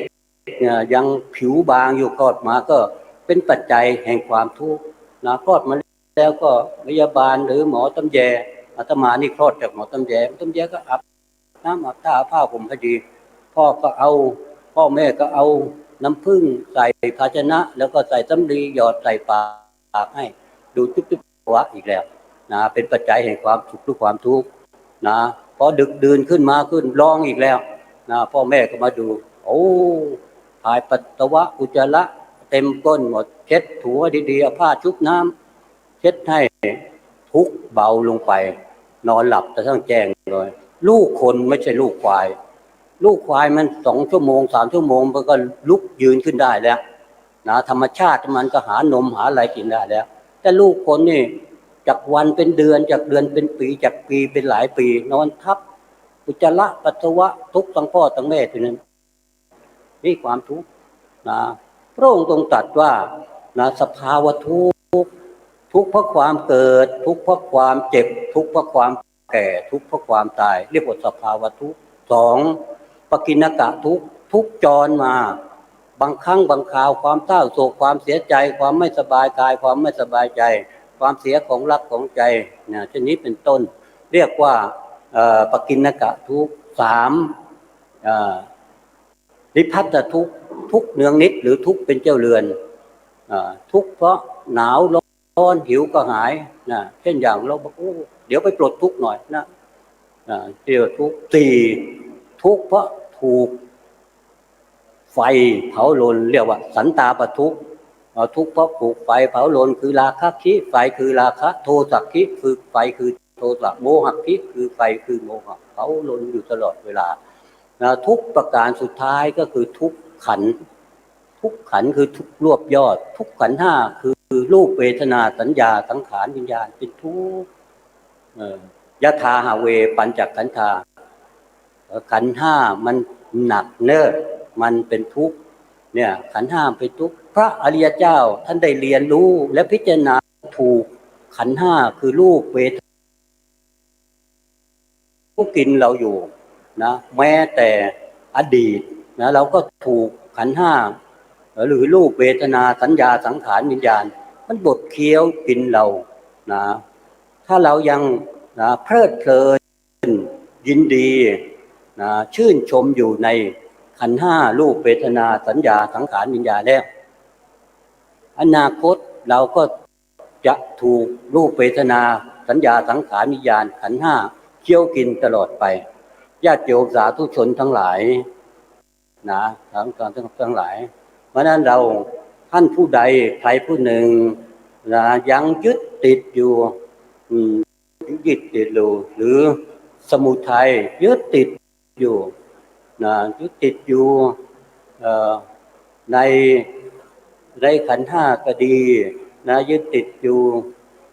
ในขันธ์ห้ายึดติดอยู่ในความเพลิดเพลินนะในความชื่นชมในความยินดี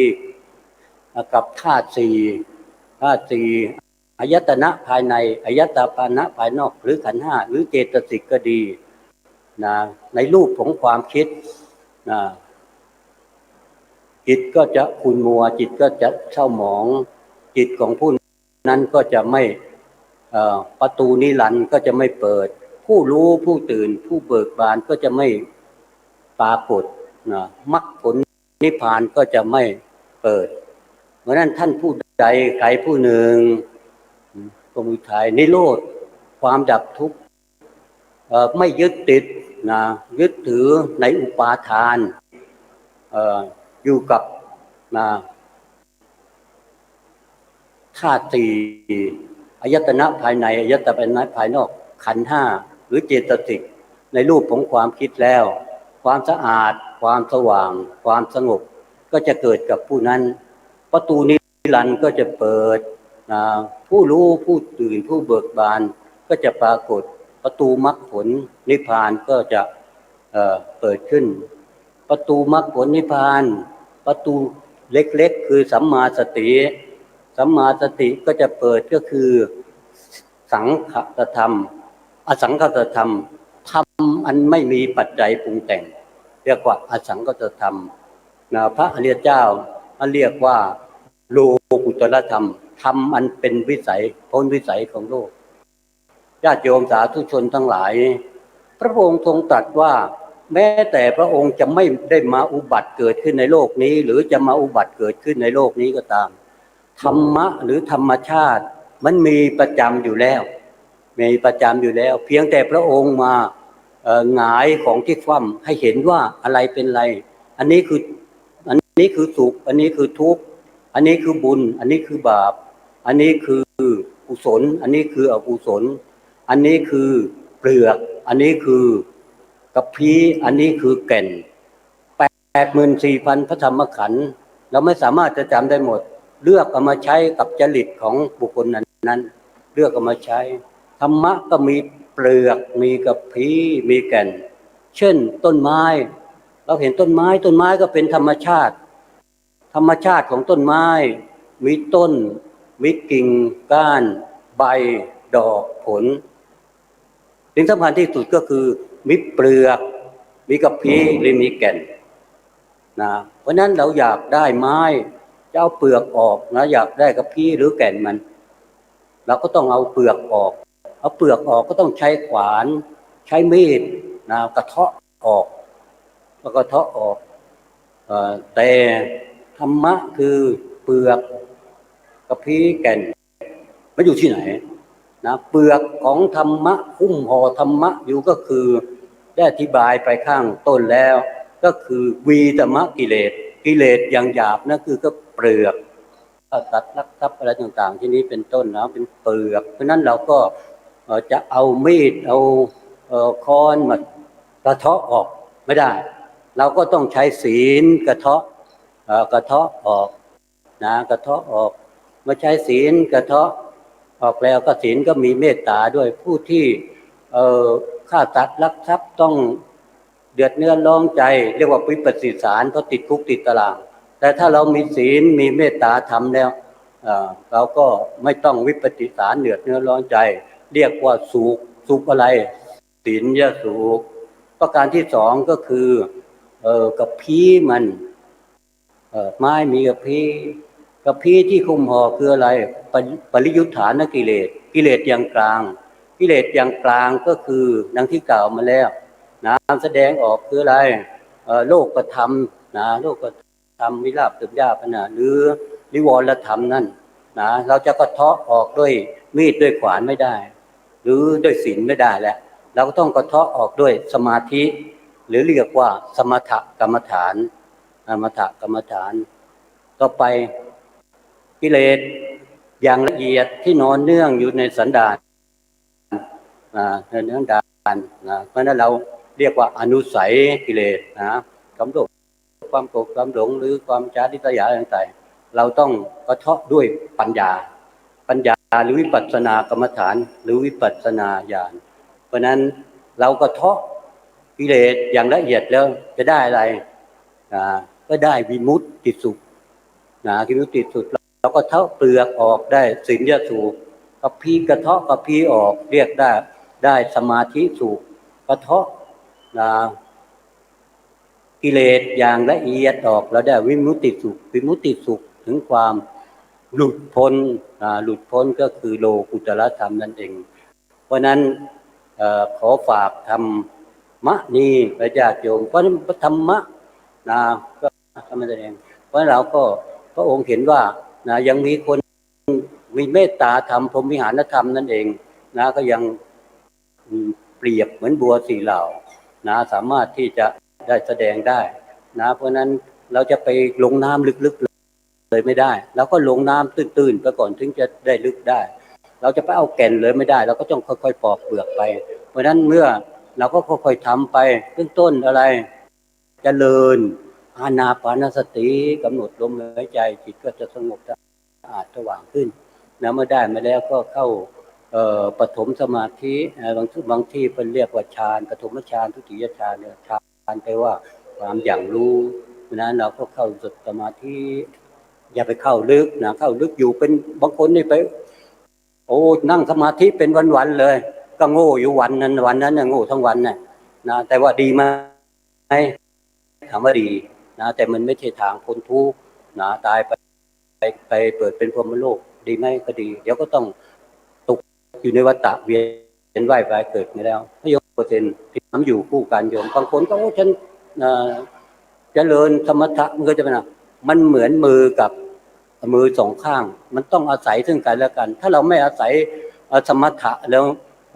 วิปัสสนามจะเกิดได้ยังไงเพราะสมถะทำให้อารมณ์นิ่งอารมณ์สงบเมื่ออารมณ์นิ่งสงบเสร็จแล้วเราก็ทีนี้ใครควรพิจารณา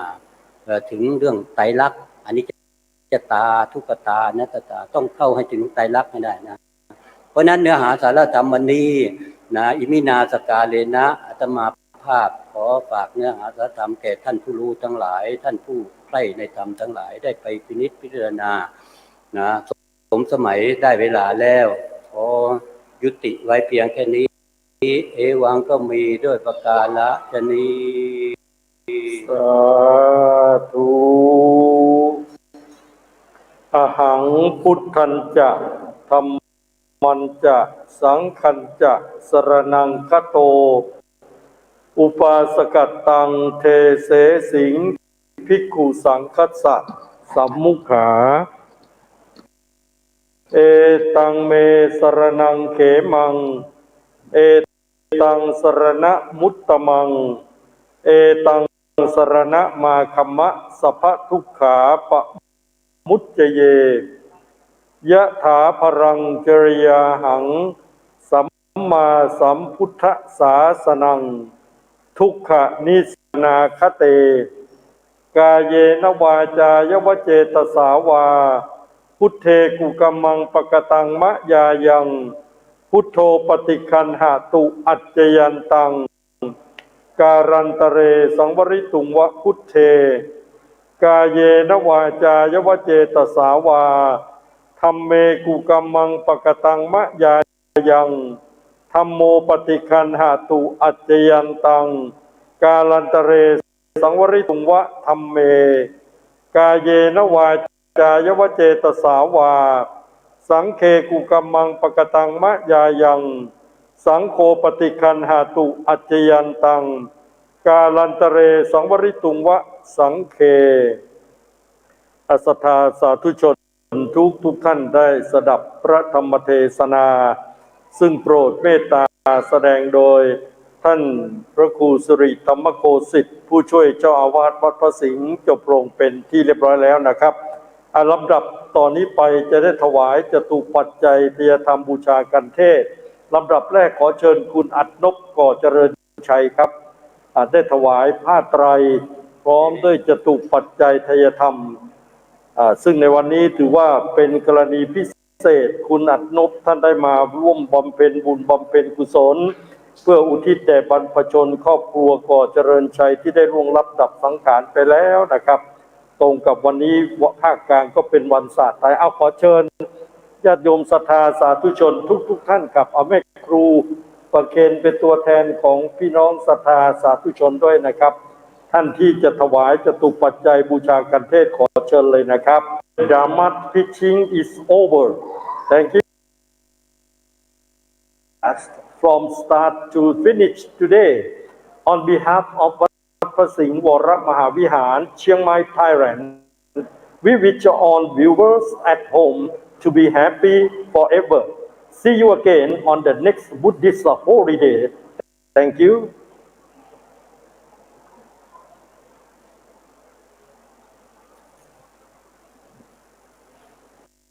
ขอเชิญเลยนะครับท่านที่จะถวายบูชากันเทศวันนี้ได้นำมาถวายด้วยตัวของท่านเลยนะครับ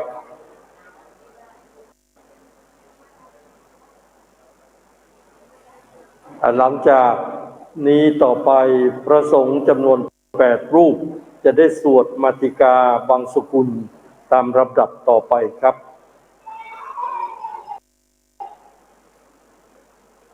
ท่านถวายบูชากันเทศแล้วอย่าเพิ่งไปไหนนะเดี๋ยวนั่งรับพรจากพระสงฆ์ก่อนนะครับเชิญนั่งที่รับรองเดิมของทุกท่านก่อนวันนี้ก็มีญาติโยมศรัทธาเดินทางมาจากหลายที่หลายแห่งด้วยกันมาร่วมบำเพ็ญบุญบำเพ็ญกุศลเนื่องจากว่าวันนี้เป็นวันพระสำคัญทางพระพุทธศาสนาเราเหลือเวลาอีกเพียงไม่กี่วันพระ2 วันพระก็จะออกพรรษาแล้วนะครับก็ถือว่าญาติโยมศรัทธาได้ร่วมกันบำเพ็ญบุญบำเพ็ญกุศลตลอดท่านที่จะถวายจตุปัจจัยบูชากันเทศขอเชิญครับ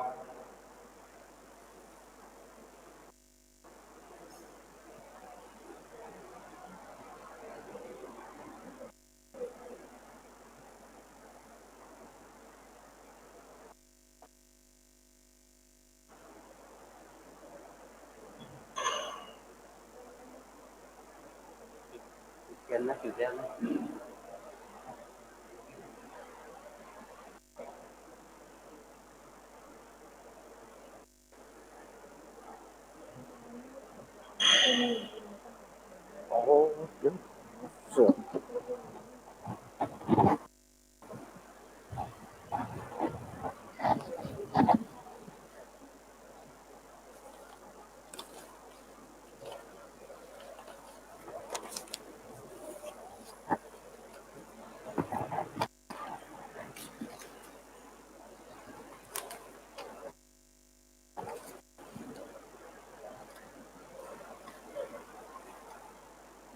เน้นปัจจัยตะกี้มีไหนนี่นี่รวบรวมให้หลวงพ่อหมดเลยใส่ย่ามเลยท่าน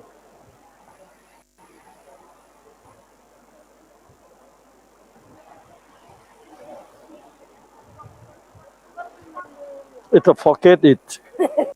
แล้วทำไมไม่ออกไปเก็บให้ใช่แล้วก็ไม่ออกไปเก็บให้ช่วยกันอ่ะ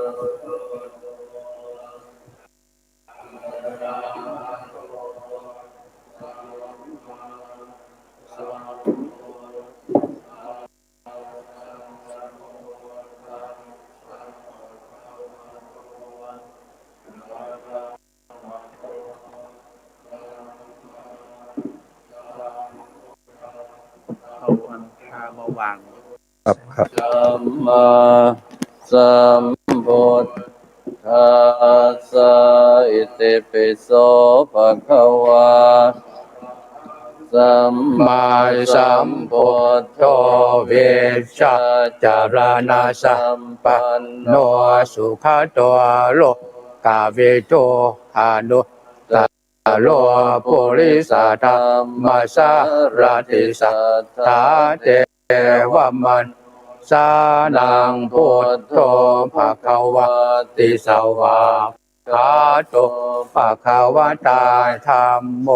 สันติติโกอากาวิโกเอ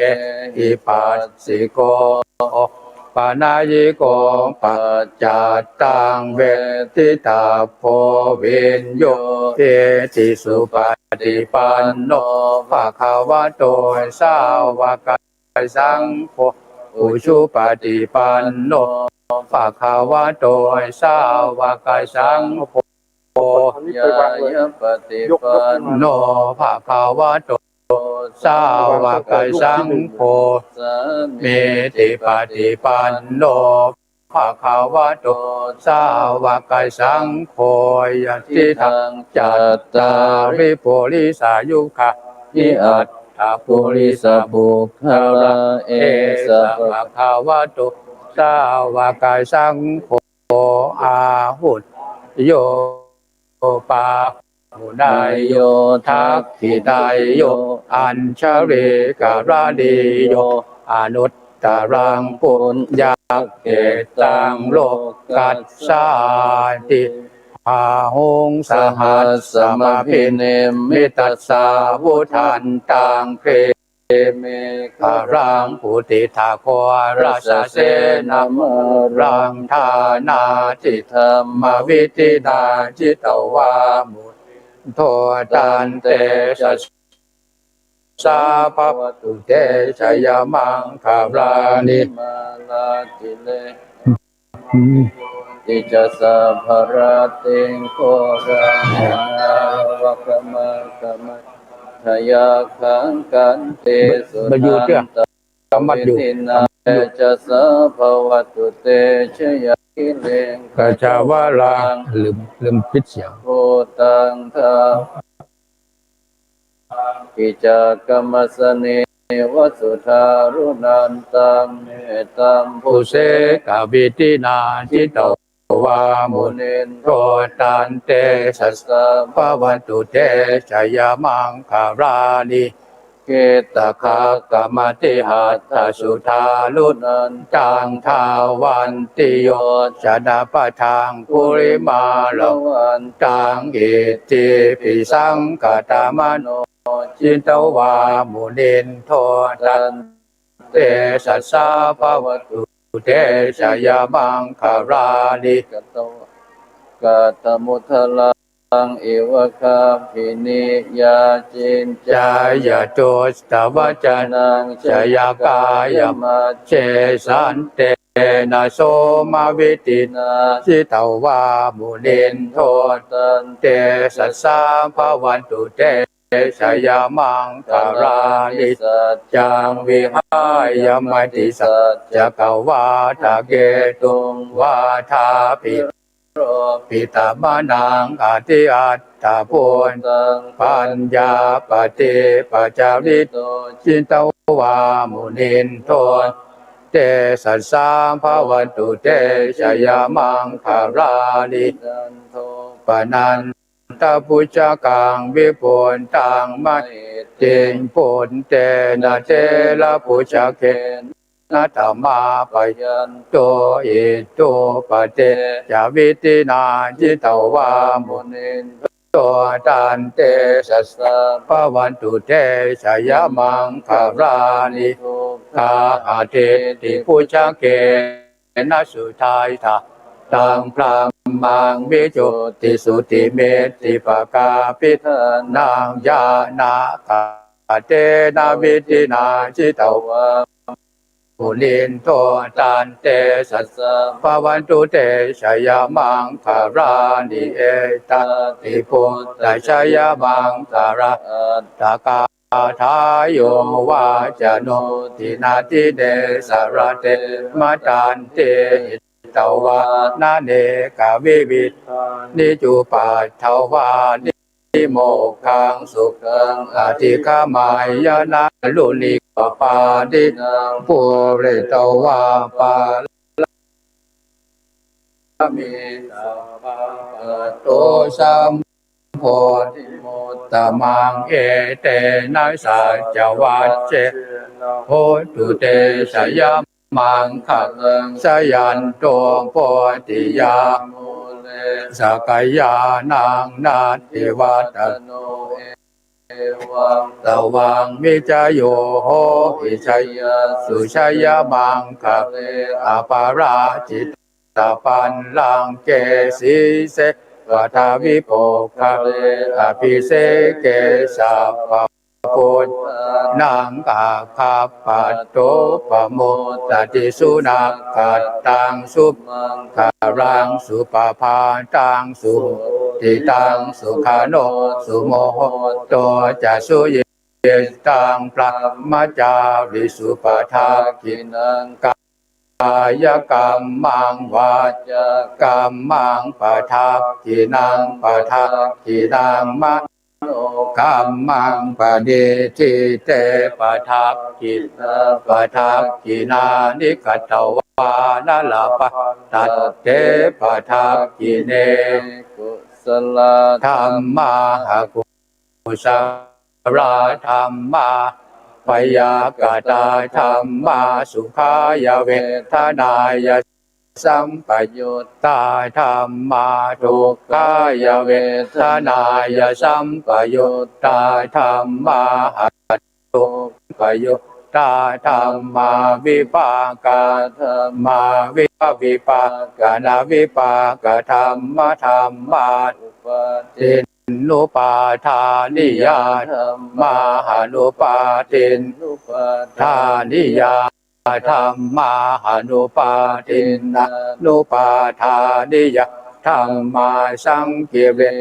สังกิเรสิกามหาสังกิเรสังกิเรสิกาธรรมาหาสังกิเรตาสังกิเรสิกาธรรมาสวิตากสวิจารธรรมาหาวิตากวิจารมัตตาธรรมาหาวิตากวิจารามาเปติสหกายตาธรรมาสุขสหกตาธรรมาอุเบกขาสหกตาธรรมาทัสสะเนนะปะหาตาปามาภาวนายปะหาตาปามาเนวทัสสะเนนะภาวนายปะหาตาปามาทัสสะเนนะปะหาตาภาเหตุกามาภาวนายปะหาตาภาเหตุกามาหาย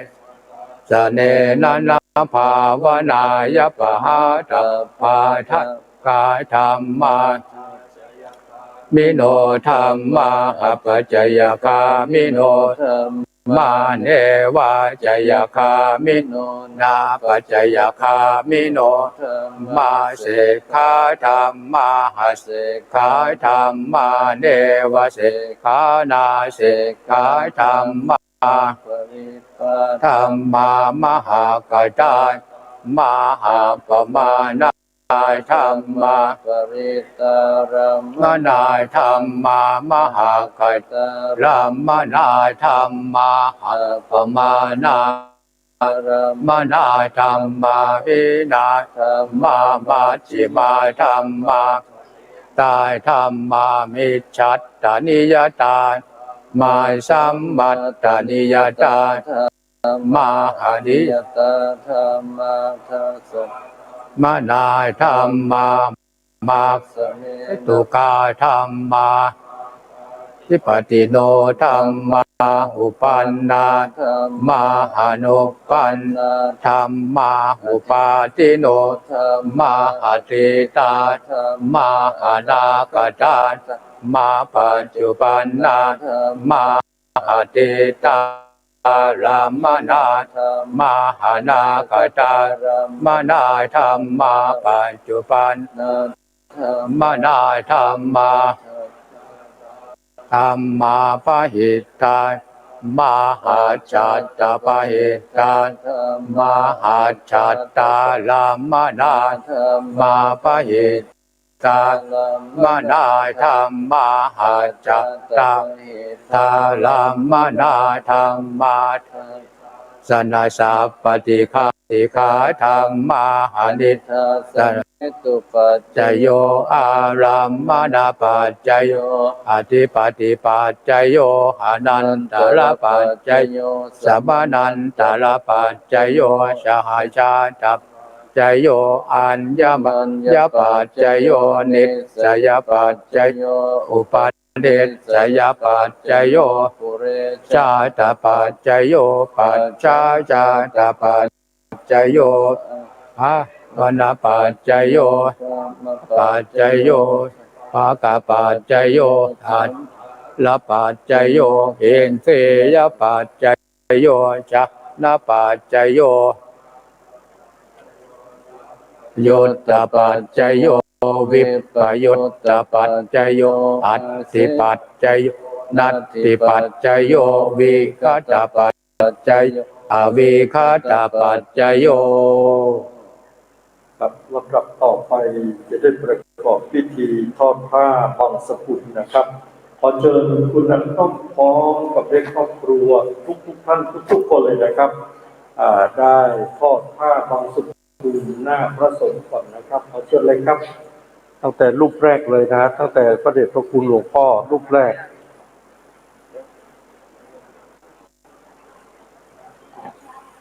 เชิญคุณนันต้องกับ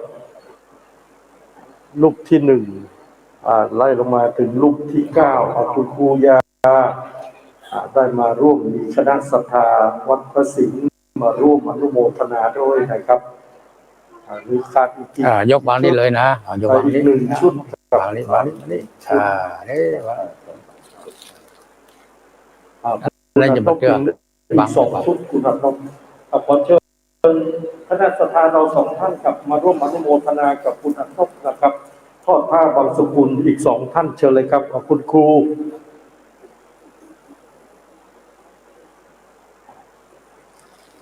คุณครูปราจีนนะครับสัตยมงคล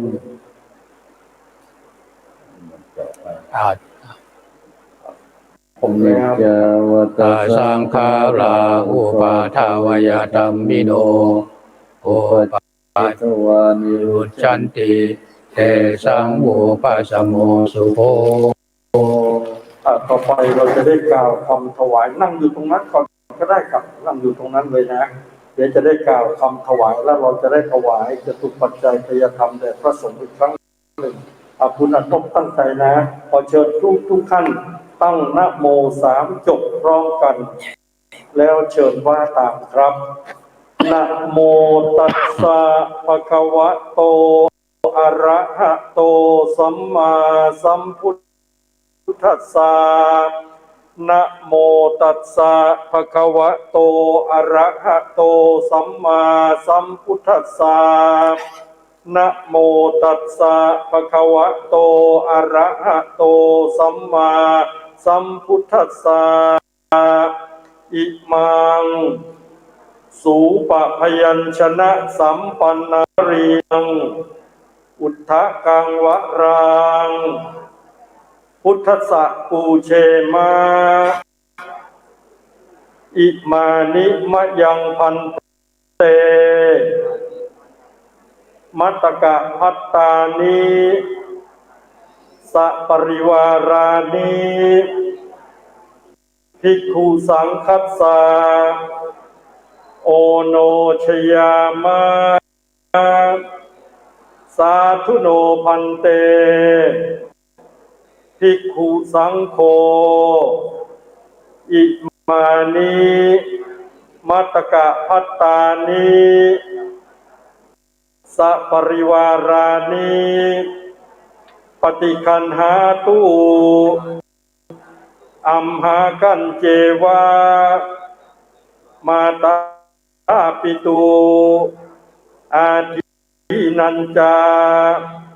ปิยะชนานังการกตานังทีฆรตังหิตายะสุขายะข้าแต่พระสงฆ์ผู้เจริญข้าพเจ้าทั้งหลายขอน้อมถวายมัตตกะภัตตาหารกับทั้งของบริวารทั้งหลายเหล่านี้แด่พระภิกษุสงฆ์จงรับภัตตาหารกับทั้งของบริวารทั้งหลายเหล่านี้ ของข้าพเจ้าทั้งหลาย เพื่อประโยชน์ และความสุข แก่ข้าพเจ้าทั้งหลาย แก่ญาติผู้เป็นที่รักของข้าพเจ้าทั้งหลาย มีมารดาบิดาเป็นต้น ผู้ทำกาละล่วงไปแล้ว ตลอดกาละนานเทิน สาธุ ขอเชิญประยก ยกประเคนเลยจับประเคนยกถวายยกขึ้นสูงสา โอเคพระสงฆ์แล้วก็เชิญกลับเข้าที่นั่งเดิมก่อนนะครับ ลุกขึ้นมาเลยยายบุตรมานั่งเก้าอี้ที่เดิม เดี๋ยวจะปักขิดตก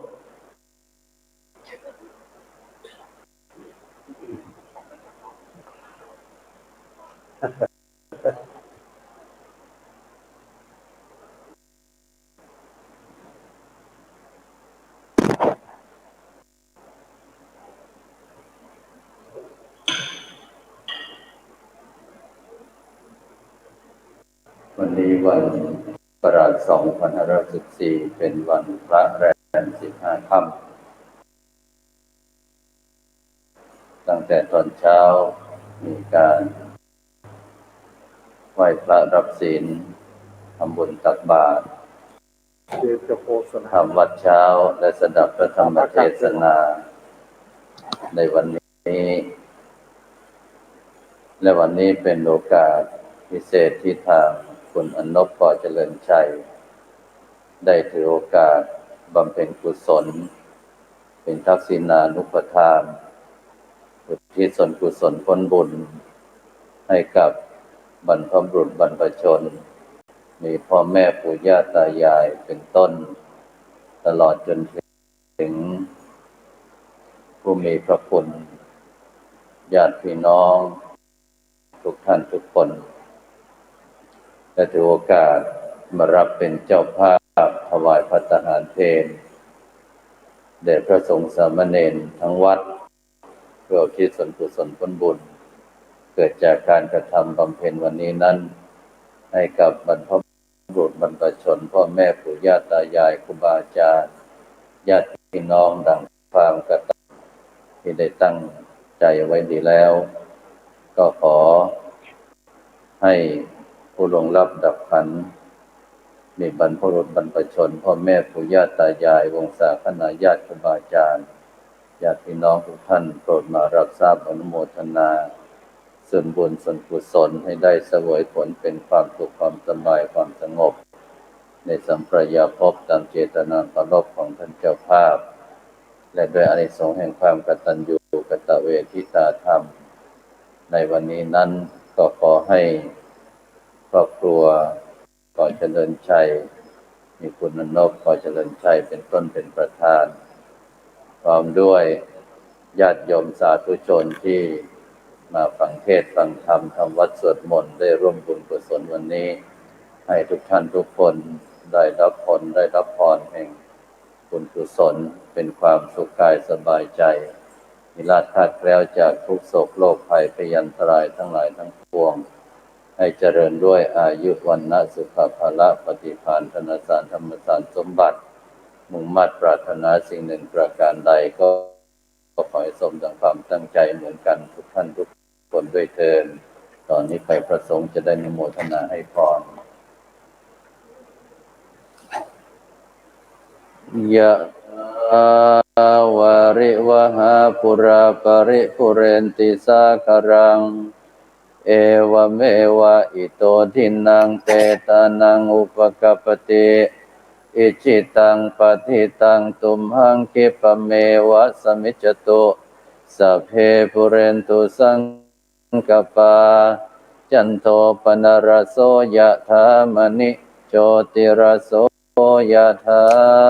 สัพเพติโยวิวัชชันตุสัพพะโลกวินัสสตุมาเตภวะ วันตรายโยสุขิธิกายุโกภาวะสัพเพติโยวิวัชชันตุสัพพะโลกวินัสสตุมาเตภวันตรายโยสุขิธิกายุโกภาวะเพติโยวิวัชชันตุสัพพะโลกวินัสสตุมาเตภวันตรายโยสุขิติกายุโกภาวะอภิวาทนาสิริสเนจังพุทธาปัจจายโนจัตตาโลธรรมาวะทันติอายุวันโนสุขังภารังอัสสิเมหากาสิเม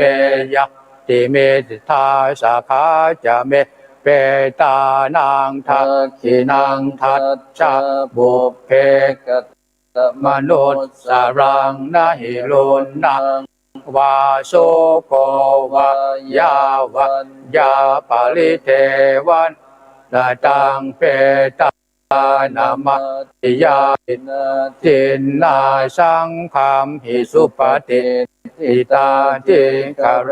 ตังหิตายาสัทธานาโสอุปกัปปติโสยาติธรรมโมจายังนิทัสสิโตเปตานาปุชาจักตาอุรลาภลันจะภิกขุนามานุปฏินังตุมเหหิปุญญังปะสุตังอนาปการติภวตุสัพพมังคารังราคันตุสัพพเทวตาสัพพพุทธานุเวนัสสัทธาสุจิภวันตุเตภวตุสัพพมังคารังราคันตุสัพพเทวตาสัพพธรรมานุภาเวนัสสัทธาสุจิภวันตุเตภวตุสัพพมังคาลาคันตุสัพพเทวตาสัพพสังฆานุภาเวนัสสัทธาสุจิภาวันตุเตสาธุสาธุสาธุขอเชิญทุกท่านได้เจริญจิตตภาวนาทำใจให้สงบสักชั่วระยะเวลาหนึ่งเพื่อเป็นภาวนาไมยบุญสำเร็จด้วยการภาวนานะครับขอเชิญทุกท่านครับ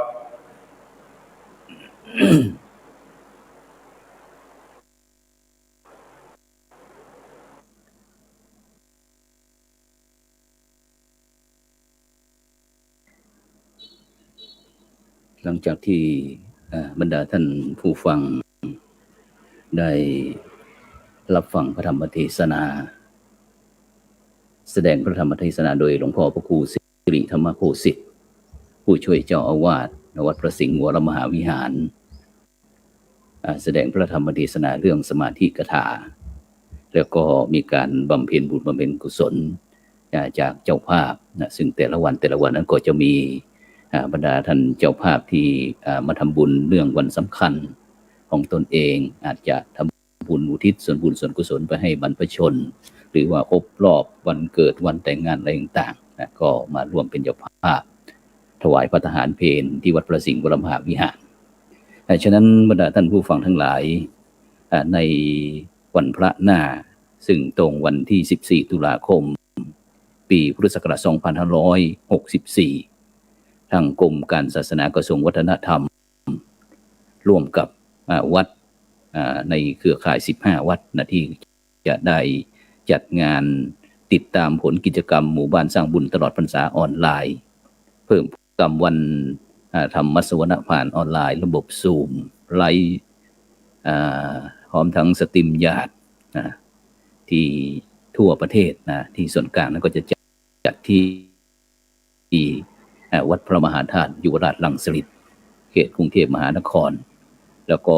ที่วัดพระสิงห์วรมหาวิหารนั้นก็จะมีการออนไลน์เช่นเดียวอย่างทุกวันนี้นะซึ่งเวลาระหว่าง 9 นาฬิกาจนถึง 9 นาฬิกา 30 นาทีนะก็จะทำการรับสัญญาณภาพเสียงจากวัดมหาธาตุยุวราชรังสฤษฎ์กรุงเทพมหานครแล้วก็เวลา 10 นาฬิกานั้นก็9 โมงครึ่งนะ9 โมงครึ่งนั้นก็จะเป็นการแสดงพระธรรมเทศนาโดยหลวงพ่อพระเทพสิงหวราจารย์ดร.รองเจ้าคณะจังหวัดเจ้าอาวาสวัดพระสิงห์วรมหาวิหารแสดงพระธรรมเทศนาหลังจากนั้นก็จะเจริญพรทางบรรดาท่านเจ้าภาพได้ถวายจตุปัจจัยทายทานเสร็จแล้วพระสงฆ์ก็จะได้สวดถวายพรพระเวลา 10 นาฬิกา 30 นาทีเป็นต้นไปก็จะเป็นการแสดงศิลปินศิลปะพื้นบ้านล้านนาหัวซอนเมืองพร้าวศิลปินแห่งชาติพร้อมทั้งพ่อครูจันตา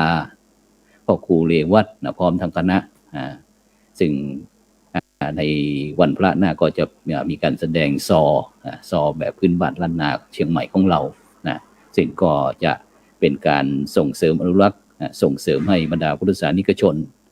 ได้ร่วมทำบุญตลอดพรรษาออนไลน์ไลฟ์สดนะซึ่งวันพระหน้านั้นก็ถือว่าเป็นการปิดกิจกรรมฉะนั้นก็บรรดาท่านผู้ฟังท่านผู้ชมก็อย่าลืมอย่าพลาดนะอย่าละโอกาสที่ดีงามเพราะว่า15 วัดทั่วประเทศไทยนะก็จะมีการไลฟ์สดเข้าไปที่ส่วนกลางซึ่งนางยุภาทวีวัฒนกิจบวรปลัดกระทรวงวัฒนธรรมซึ่งเป็นประธานในพิธีที่วัดมหาธาตุยุวราชรังสฤษฎ์กรุงเทพมหานครท่านก็จะมีการเยี่ยมชมวิดีทัศน์ความเป็นมาการดำเนินการกิจกรรมและก็ของเครือข่าย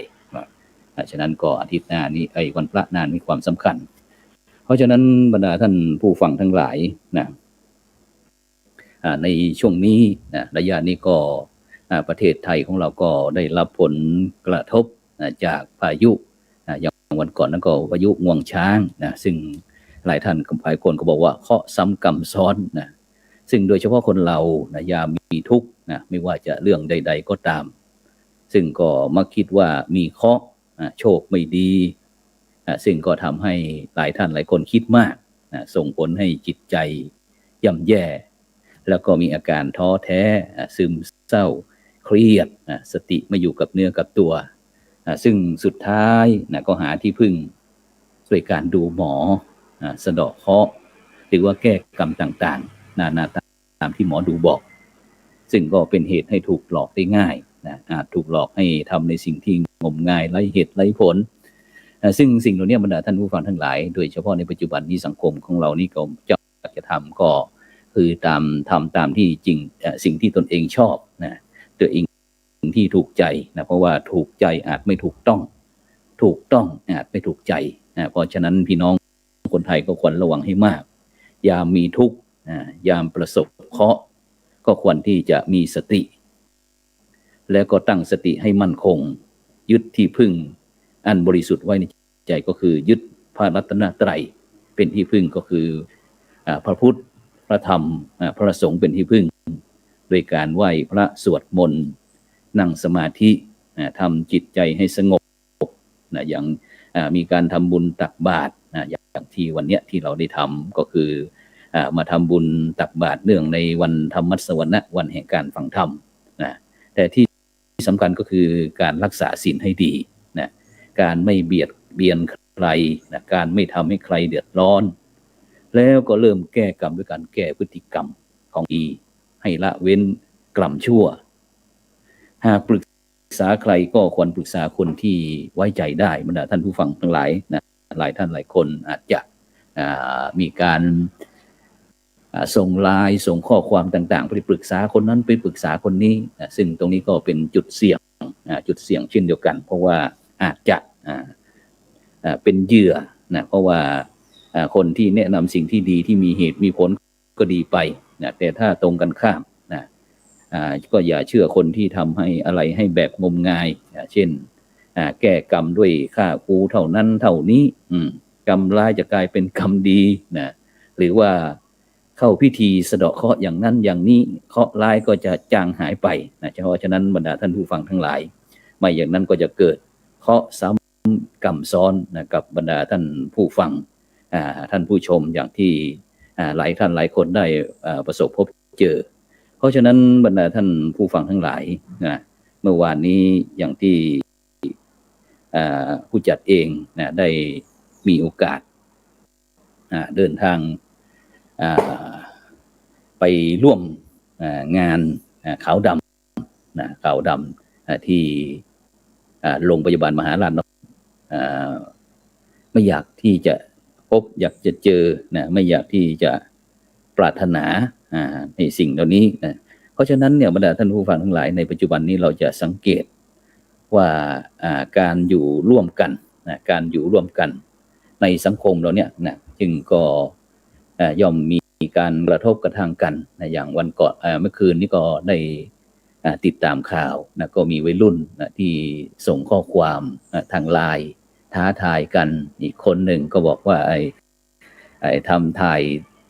ส่งภาพนะไปทางไลน์เนี่ยเป็นทางอาวุธนะอีกคนก็ตอบข้อความท้าทายกันนะด้วยอารมณ์เพราะฉะนั้นเนี่ยการอยู่ร่วมกันในสังคมเนี่ยก็ย่อมมีการกระทบกันบ้างนะซึ่งก็ถือว่าเป็นเรื่องธรรมดาโดยเฉพาะคนที่ใกล้ชิดกันหรือว่าทำกิจกรรมร่วมกันซึ่งการกระทบกระทั่งอาจทำให้ทะเลาะกันบาดหมางกันไม่พูดกันนะต่างคนเจอหน้าก็เชิดหน้าเชิดตาเขาใส่กันนะเพียงว่าได้ยินเสียงเอาละเกิดความทุกข์ขึ้นมาปรุงแต่งจีปะทะนะซึ่งก็เป็นสิ่งที่ไม่ดีนะทำให้ชีวิตไม่มีความสุขทำให้หน้าที่การงานเราไม่ราบไม่ลื่นนะทำให้สังคมประเทศชาติเรามีปัญหาเพราะฉะนั้นเนี่ยบรรดาท่านผู้ฟังทั้งหลายบางครั้งนะคำพูดหรือว่าการก่อกระทำให้เกิดความไม่พอใจหรือความไม่สบายใจกับคนใดคนหนึ่งนะซึ่งถ้าเราสามารถหลีกเลี่ยงได้ก็ควรที่จะหลีกเลี่ยงถ้าหลีกเลี่ยงไม่ได้นะก็ควรให้อภัยซึ่งกันและกันอย่างหลวงพ่อพระพุทธทาสภิกขุบอกว่าช่างหัวมันนะช่างหัวมันเพราะฉะนั้นเนี่ยบรรดาท่านผู้ฟังทั้งหลายในฐานะที่เราเป็นพุทธศาสนิกชนเราก็ควรฝึกสติฝึกการปรับตัวปรับใจนะให้รู้จักผ่อนจากหนักให้ผ่อนเป็นเบานะจากเบาก็ให้มันห่างล่างหายไปไม่ว่าจะยืดหยุ่นนะเข้าใจเขาเอาใจเขามาใส่ใจเรานะเอาใจเราไปใส่ใจเขานะซึ่งโดยเฉพาะการเข้าใจมาปรับที่ตัวไม่พอใจใครนะหรือว่าโกรธใครนะคนที่เดือดเนื้อร้อนใจหรือว่าเป็นทุกข์ก็คือตัวเรานั่นเองเพราะฉะนั้นบรรดาท่านผู้ฟังทั้งหลายนะการที่เราจะค้นหาตัวเราเองเนี่ยนะเป็นสิ่งที่สำคัญโดยเฉพาะนะตัวเองเนี่ยหลายท่านหลายคนอาจจะยังตัวเองคนนั้นก็พูดตัวเองคนนี้ก็พูดตัวเองเนี่ยนะหมายถึงตัวเราเองบรรดาท่านผู้ฟังทั้งหลายไม่ใช่คนอื่นแน่นอนนะซึ่งบางครั้งได้ยินคนพูดว่าค้นหาตัวเองค้นหาตัวเองให้พบค้นหาตัวเองให้เจอนะซึ่งครูบาอาจารย์ต่างๆเวลาเราไปวัดนะหรือว่าเราไปอาจจะไปเล่นกีฬาอะไรต่างๆนะก็มักจะได้ยินผู้ที่มีความปรารถนาดีกับเราบอกว่าให้ค้นหาตัวเองนะซึ่งหลายท่านหลายคนก็อาจจะคิดว่าจะค้นหาไปทำไมเราก็เห็นตัวเราอยู่นะหรือว่าจริงๆแล้วนะการค้นหาตัวเองเนี่ยบรรดาท่านผู้ฟังทั้งหลายก็ถือว่าสำคัญเป็นอย่างยิ่งสำคัญมากๆซึ่งก็เป็นสำนวนไทยสำนวนธรรมะเพื่อค้นหาเพื่อให้รู้ว่านิสัยของตัวเองเป็นอย่างไรซึ่งหลายท่านหลายคนได้มีการเจริญจิตตภาวนาอย่างที่หลวงพ่อพระครูสิริธรรมโคสิทธิ์ผู้ช่วยเจ้าอาวาสวัดประสิงห์วรมหาวิหารได้แสดงธรรมเรื่องสมาธิธรรมสมาธิกถาเนี่ยก็เช่นเดียวกันเพื่อที่จะค้นหาตัวเองว่าเกิดมาทำไมเพื่ออะไรต่างๆเนี่ยนะซึ่งคนส่วนใหญ่ถ้าถามก็จะบอกว่าตัวเองว่านิสัยดี ดีแล้วดีมากๆด้วยนะซึ่งเราจะสังเกตแม้กระทั่งที่เราติดตามข่าวสื่อต่างๆในปัจจุบันเนี่ยนะเวลามีคนนั้นคนนี้ไปทำลายคนนั้นคนนี้ทำให้เกิดเสียทรัพย์สินเสียหายทำให้ทรัพย์สินเสียหายแม้กระทั่งเสียชีวิตทุกคนก็จะบอกโดยเฉพาะคุณพ่อคุณแม่หรือว่าญาติพี่น้องของบุคคลที่ก่อเหตุนั้นก็บอกว่าเป็นคนดีมากๆนะว่านอนสอนง่าย ไม่ทะเลาะเบาะแว้งใครอยู่กับบ้านตลอดไม่ไปไหนเป็นเด็กดีอย่างนี้ต่างๆซึ่งมันตรงกันข้ามบรรดาท่านผู้ฟังทั้งหลาย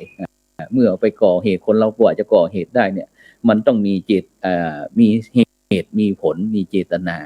เป็นที่ตั้งนะฉะนั้นเนี่ยยาเมื่อใจโกรธเราก็รู้ว่าโกรธยาเมื่อใจเราหงุดหงิดเราก็รู้ว่าหงุดหงิดยาไม่พอใจใครบุคคลใดคนหนึ่งนะเราก็รู้ยาเมื่อใจเราโลภนะเราก็รู้ยาเมื่อใจอิจฉาริษยาใครนะไม่อยากให้ใครเด่นหรือว่าให้ใครดีกว่าตนเองก็รู้เอาแต่ใจตัวเองก็รู้นะเนี่ยคือคนที่ค้นพบตัวเองซึ่งตรงกันข้ามบรรดาท่านผู้ฟังทั้งหลายคนที่ตรงกันข้ามที่ว่ามานี่นะยาเมื่อใจโกรธก็ไม่ยอมรับว่าโกรธยามที่หงุดหงิดก็ไม่รู้ว่าตัวเองหงุดหงิดนะว่าไม่รู้ตัวนะว่าเอาแต่ใจตัวเองนะซึ่งก็หาว่าไม่ได้เอาแต่ใจตัวเองเพราะฉะนั้นเนี่ยบรรดาท่านผู้ฟังทั้งหลายคนที่ได้กล่าวมาเบื้องต้นเนี่ยค้นหาตัวเองให้เจอแล้วอย่างไหนไม่ดีนะก็จะได้นำไปแก้ไขหรือว่านำไปปรับปรุงให้ดีขึ้นนะเพื่อความสุขความเจริญรุ่งเรืองนะของตนเองตลอดไปเพราะฉะนั้นเนี่ยบรรดาท่านผู้ฟังทั้งหลายนะเมื่อไม่กี่วันที่ผ่านมาก็เป็นเดือนกันยายนนะตอนนี้ก็เป็นเดือนตุลาคมตรงวันที่6ผ่านมา6วันซึ่งหลายท่านหลายคนก็นึกถึงแต่ละปีนะเพราะว่าวันที่30กันยายนเนี่ยก็ถือว่าเป็นวันสุดท้ายของการทำงานในชีวิตข้าราชการนะที่เคยทำงานมาจน60ปีซึ่งบางท่านบางคนก็เริ่มต้นตั้งแต่อายุ20ปี20กว่าปีนะซึ่งก็จะใช้ระบบข้าราชการก็ประมาณ30กว่าปี40ปีนะฉะนั้นก็มักจะถือว่าเป็นวิถีชีวิตนะหลายท่านหลายคนก็อาจจะพอเมื่อมาถึงวันสุดท้ายชีวิตราชการมาถึงก็คงจะรู้สึกใจหายกันไม่น้อยนะเพราะหลาย10ปีนะที่เราท่านทั้งหลายเคยตื่นเช้านะเสร็จแล้วก็แต่งตัวไปทำงานอยู่กับงานอยู่กับเพื่อนที่ร่วมงานกันทั้งวันใครที่ทำงานรับใช้แผ่นดินรับใช้พระเจ้าแผ่นดินด้วยความซื่อสัตย์สุจริตและตั้งใจเมื่อมาถึงวันสุดท้ายนะก็จะมีความรู้สึกมีความภาคภูมิใจนะอย่างที่ว่าวันที่ภาคเพียรวันเกษียณที่ภูมิใจวันก่อนได้เห็นทางข้าราชการกระทรวงหนึ่งได้จัดอำลาอาลัยผ่านระบบออนไลน์นะซึ่งก็มีทั้งวัยเกษียณซึ่งจริงอยู่บรรดาท่านผู้ฟังทั้งหลายการทำงานนะเป็นส่วนหนึ่งของชีวิตกันหลายท่านหลายคนก็บอกว่าผู้จัดเนี่ยบ้างานเสียเหลือเกิน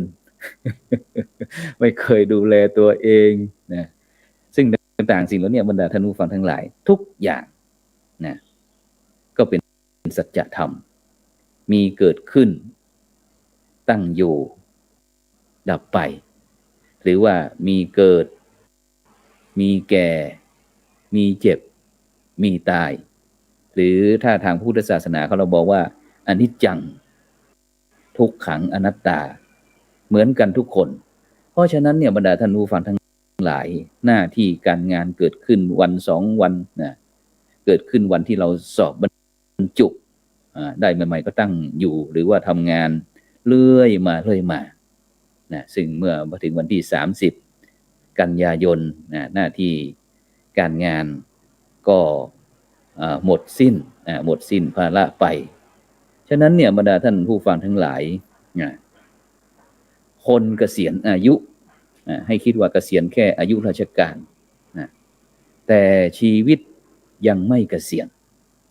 ยังต้องเจริญบรรดาคณะครูบาอาจารย์ที่โรงเรียนวัฒโนไทยพยัพ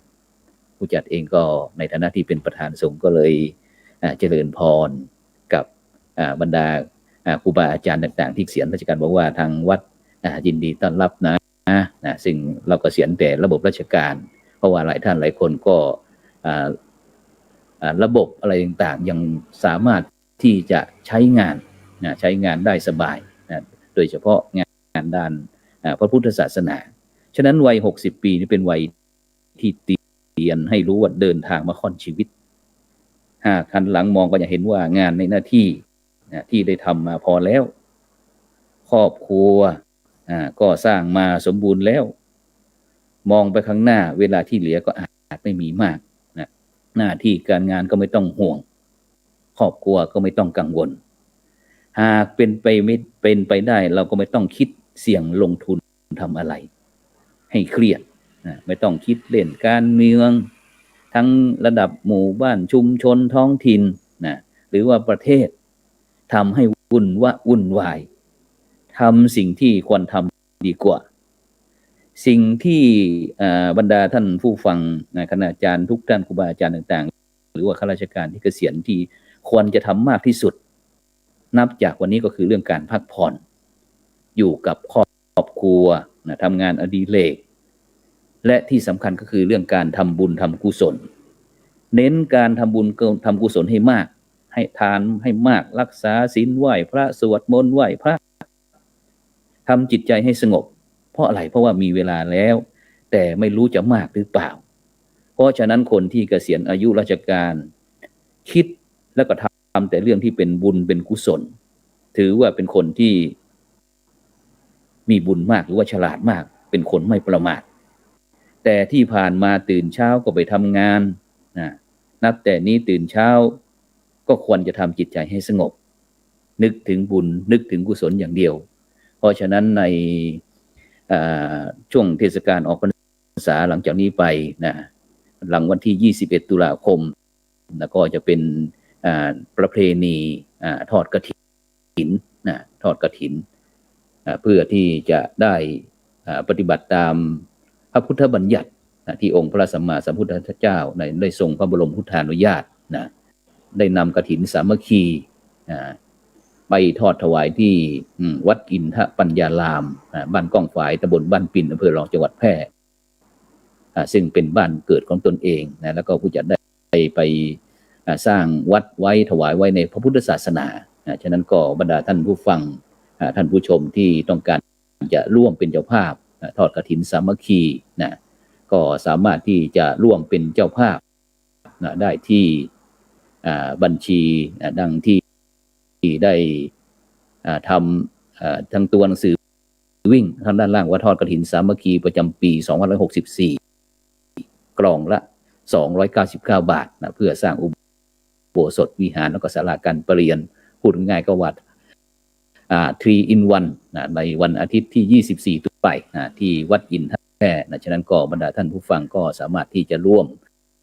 บริจาคผ่านบัญชีที่วัดอินทปัญญารามเลขบัญชีก็513049728-7ธนาคารกรุงไทยสาขาอำเภอรอง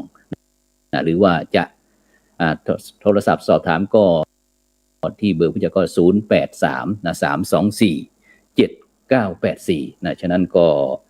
รายการอยู่บ้านสร้างบุญตลอดพรรษาออนไลน์ทางไลฟ์สดทางเฟซบุ๊กทางช่องธรรมะเป็นคลื่นสีขาว FM คลื่น 104.50 เมกะเฮิรตซ์ซึ่งตั้งอยู่ที่วัดฝายหินอำเภอเมืองจังหวัดเชียงใหม่ก็ต้องนำรายการจากบรรดาท่านผู้ฟังไปก่อนซึ่งก็อย่าลืมในวันพระหน้าวันที่14 ตุลาคมก็จะเป็นงานมหกรรมอยู่บ้านสร้างบุญตลอดพรรษาออนไลน์ซึ่งก็ถือว่าเป็นการปิดกิจกรรมจะได้เจริญพรแม่ครูบัวซอนเมืองพร้าวก็ พ่อครูจันตานะพ่อครูเรวัตนะซึ่งเป็นศิลปินล้านนาของเราก็จะมาใช้วาทศิลป์เกี่ยวกับเรื่องการความเป็นไปเป็นมานี้ก็เวลาหมดเวลานะก็จำเป็นที่จะต้องนำในการอยู่บ้านสร้างบุญตลอดพรรษาออนไลน์ไลฟ์สดทาง Facebook จากบรรดาท่านผู้ฟังไปก่อนนะก็ขอให้ท่านทุกคนนะมีเงินใช้ไร้โลภาพยาธินะไม่เจ็บไม่จนร่ำรวยทุกท่านทุกคนสำหรับในวันนี้ก็